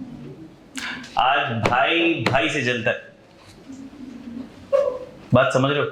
तो आपको ये दो रिश्ते, ये दो रिलेशनशिप्स ऐसे मिलेंगे, एक पेरेंट्स का और एक टीचर का, जो आपको मुखलिस मिलेंगे इंशाल्लाह, जो आपको आगे बढ़ता हुआ देखना चाहते हैं, जो आपकी कामयाबी पे ऐसे खुश होंगे जैसे कि वो खुद कामयाब हो गए, और जो आपकी नाकामी पे इतने गमगीन होंगे कि जैसे मैं नाकाम हो गया। ठीक है, तो मेरी बातों को आपने पॉजिटिव लेना है। कभी मैं आपको डांट भी दूं, कुछ बोल भी दूं, ज़्यादा दिल जला हुआ मेरा मैं आपको, तो आपने उसको एज अ लेसन लेना है कि सर हमारे अच्छे के लिए कह रहे हैं। थोड़े से सर ने हार्श अल्फाज इस्तेमाल कर दिए, आज मैंने होमवर्क नहीं किया, आज मैंने गलत बताया तो सर ने थोड़े हार्श अल्फाज इस्तेमाल कर दिए, लेकिन ये कहा उन्होंने मेरे भले के लिए ही है। भाई आप डॉक्टर के पास जाते हो, वो इंजेक्शन लगाता है, तकलीफ तो होती है ना, लेकिन किसके भले के लिए होता है? वो आपके भले के लिए होता है। इसका ये मतलब नहीं है कि आपने क्लास बंक करना शुरू कर देनी है, आपने ऑनलाइन पे शिफ्ट हो जाना है, नहीं नहीं नहीं, ये नहीं करना है आपने। ठीक है, आपने याद करके आना है, क्योंकि ये याद आप अपने बेनिफिट के लिए कर रहे हो, मेरे बेनिफिट के लिए थोड़ी कर रहे हो। भाई आप हर दफ़ा भी मुझे अगर नहीं सुनाओगे तो मैं क्या कर लूँगा? मैं कुछ कर सकता हूँ दुखी होने के अलावा? नहीं कर सकता ना। ज़्यादा से ज़्यादा आपको दो बातें सुना दूंगा, और हर दफ़ा आप मेरे जो नहीं सुनाओगे, एक दफ़ा मैंने एक बच्चे से पूछा बेटा आपको याद है, नहीं सर मैं आज याद नहीं कर सका, मैं कुछ कमिटमेंट्स थी, इंशाल्लाह कल आपको याद करके सुनाऊंगा। अगले दिन पूछा, नहीं सर आज भी नहीं कर सका, अगले दिन फिर गलत सुनाया। मैं क्या करूँगा, मैं उससे पूछना ही छोड़ दूंगा, मैं बोलूँगा ये बच्चा सीरियस ही नहीं है। बच्चे खुश होते हैं, मैंने देखा है, बच्चे याद करके आते हैं, तैयारी करके आते हैं कि यार सर सुनेंगे हमसे, हम सुनाएंगे सर को, हम बताएंगे सर को, ठीक है। और ये तो मैंने आपको बता दिया कि चैप्टर के एंड में जो मैं क्विज रखूंगा वो मैं आपको साइन करके 20 रुपये का नोट दूंगा, लेकिन वो चैप्टर के एंड में दूंगा, अभी नहीं दूंगा। मैं ये जो सुनूंगा ये तो मैसेज सुनूंगा, ठीक है। बच्चे फिर बोलते हैं सर आपने हमें साइन करके दिया नहीं। वो चैप्टर जब खत्म हो जाएगा तो उस चैप्टर के एंड के अंदर वो मैं क्विज रखता हूँ और मैं उस पूरे चैप्टर में से फिर कुछ भी पूछता हूँ, तो वो फिर मैं आप लोगों को इंशाल्लाह ठीक हो गई बात। लेकिन अभी ये 2 डेफिनेशंस आपने याद कर लेनी है। कतरा कतरा दरिया बनता है, डेफर नहीं करना है, रोज़ का रोज़, रोज़ का रोज़ आप देखोगे इंशाल्लाह इंशाल्लाह इंशाल्लाह कैफ 2 का पेपर आपका रोक ही नहीं सकता इंशाल्लाह, अल्लाह के हुक्म से मुझे पूरी उम्मीद है। कोई चीज़ ऐसी होगी नहीं जो आपको समझना है इंशाल्लाह। देखो अगर है और आप नहीं पूछ रहे हो तो इसमें मेरा कोई कसूर नहीं है, अल्लाह गवाह है, अल्लाह जानता है। जितने बैच आज से पहले गुजरे बेटा सब समझ आ गया। कोई चीज़ है छोटी से छोटी भी मुझे बता दो, अब बता दो, अब बता दो, अब बता दो। पेपर से पहले जब वर्कशॉप आता है बेटा पूरी किताब आपके सामने है, सारे टॉपिक्स आपके सामने हैं। कोई चीज़ अभी भी कंफ्यूजन है बता दो, अब तो दिल खोल लो। क्या होगा ज़्यादा से ज़्यादा मैं थोड़ा जलील कर दूंगा कि अब तुम ये सवाल पूछ रहे हो मुझसे एंड में आके, लेकिन पूछ लो, क्योंकि अब भी ना पूछा तुमने तो अब 1 हफ्ते बाद पेपर है। ये वर्कशॉप के वक्त में बोलता हूँ मैं, 2 हफ्ते बाद पेपर है, अब 2 हफ्ते बाद पेपर है, तो अब फिर किससे पूछोगे, अब कब पढ़ोगे। तो मैं अपना फ़र्ज़ अल्हम्दुलिल्लाह जितना हो सकता है मुमकिन, जितना एक इंसान के बस पे है मैं कोशिश करता हूँ। जाहिर सी बात है कमी कोताही तो हर इंसान से हो ही जाती है। मैं कोशिश करता हूँ कि भाई अब आपके ऊपर है ना कि कोई कॉन्सेप्ट आपको नहीं समझ आए तो यार आप पूछो ना मुझसे। मैं मिसाल के तौर पर ऐसे तो नहीं मैं फ़ौरन भाग जाऊँगा, वैसे मैं क्लास ख़त्म करने के बाद मैं फ़ौरन चले जाता हूँ। लेकिन अगर आप क्लास ख़त्म हुई है आप मेरे पास आ जाएं मिसाल के तौर पर, सर ये चीज़ मुझे ज़रा दोबारा क्लियर कर दें, इतने सारे बच्चों के बीच में ना मुझे आपसे सवाल पूछने में ना हेजिटेशन हो रही थी, एम्बेरसमेंट हो रही थी, तो आप मुझे सर ये चीज़ दोबारा एक्सप्लेन कर दें। मुझे याद नहीं पड़ता मैंने कभी किसी बच्चे को मना किया। हाँ कभी मैंने ये ज़रूर बोला होगा बेटा आज मुझे जल्दी है, ये आप मुझसे अगली क्लास में ज़रूर पूछ लीजिएगा, ये मैं बोला होगा। लेकिन ये मैंने कभी नहीं बोला कि यार ये तो मैं आपको नहीं समझाऊंगा, आपने क्यों नहीं समझा। हाँ ऐसे बच्चे होते हैं, मुझे याद होता है ये बच्चा लेट आया था और ये कॉन्सेप्ट मैंने उस वक्त कंप्लीट करवा दिया था जब ये लेट आया था। मुझे ये तक याद होता है 2 क्लासेस के बाद भी कि जब मैंने ये कॉन्सेप्ट पढ़ाया था ना ये बच्चा नहीं था और ये लेट आया था। पिछले सेशन में 2-3 मरतबा ऐसा हुआ, सर ये आपने कैसे किया, मेरा बच्चा ये पिछली क्लास में मैंने तब बताया था जब तुम आधा घंटा लेट आए थे। अब वो वाला टॉपिक जाके लेक्चर रिकॉर्डिंग में देखो तुम, और तुम मुझे बताओगे तुमने देखा है, इसका मतलब तुमने मुझे वो नहीं देखा। तो फिर जाहिर सी बात है फिर मैं कहता हूँ यार आप लेट आए, अब लेट आने की वजह से अब आप मुझे क्यों तंग कर लो। क्लास में आप बैठे हुए थे आपको नहीं समझ आया, कोई बात नहीं समझ, आप लेट आ रहे हो आधा घंटा 1 घंटा, आप बोल रहे हो सर ये चीज़ कैसे हुई। तो आप जब लेट आए थे ना चिड़िया चुग गई खेत, अब आप वो पहले लेक्चर देख लो। हाँ लेक्चर देखने के बाद फिर ना समझ आए फिर आप मुझसे पूछ लो, क्योंकि मैंने जिस चीज़ में आधा घंटा 1 घंटा काला किया अपना वो मैं आपको 5 मिनट के अंदर कैसे समझा दूँ। क्या मेरी बात आप लोगों की समझ आ रही है। थैंक यू वेरी मच, मैं love bless you all, take care a lot, अल्लाह हाफिज़। फोल्डर का लिंक मैंने शेयर कर दी रजिस्टर्ड ग्रुप के ऊपर, और उसके अंदर ये नोटिंग वाली फाइल भी है, किताब भी है, सब कुछ मौजूद है। अल्लाह हाफिज़।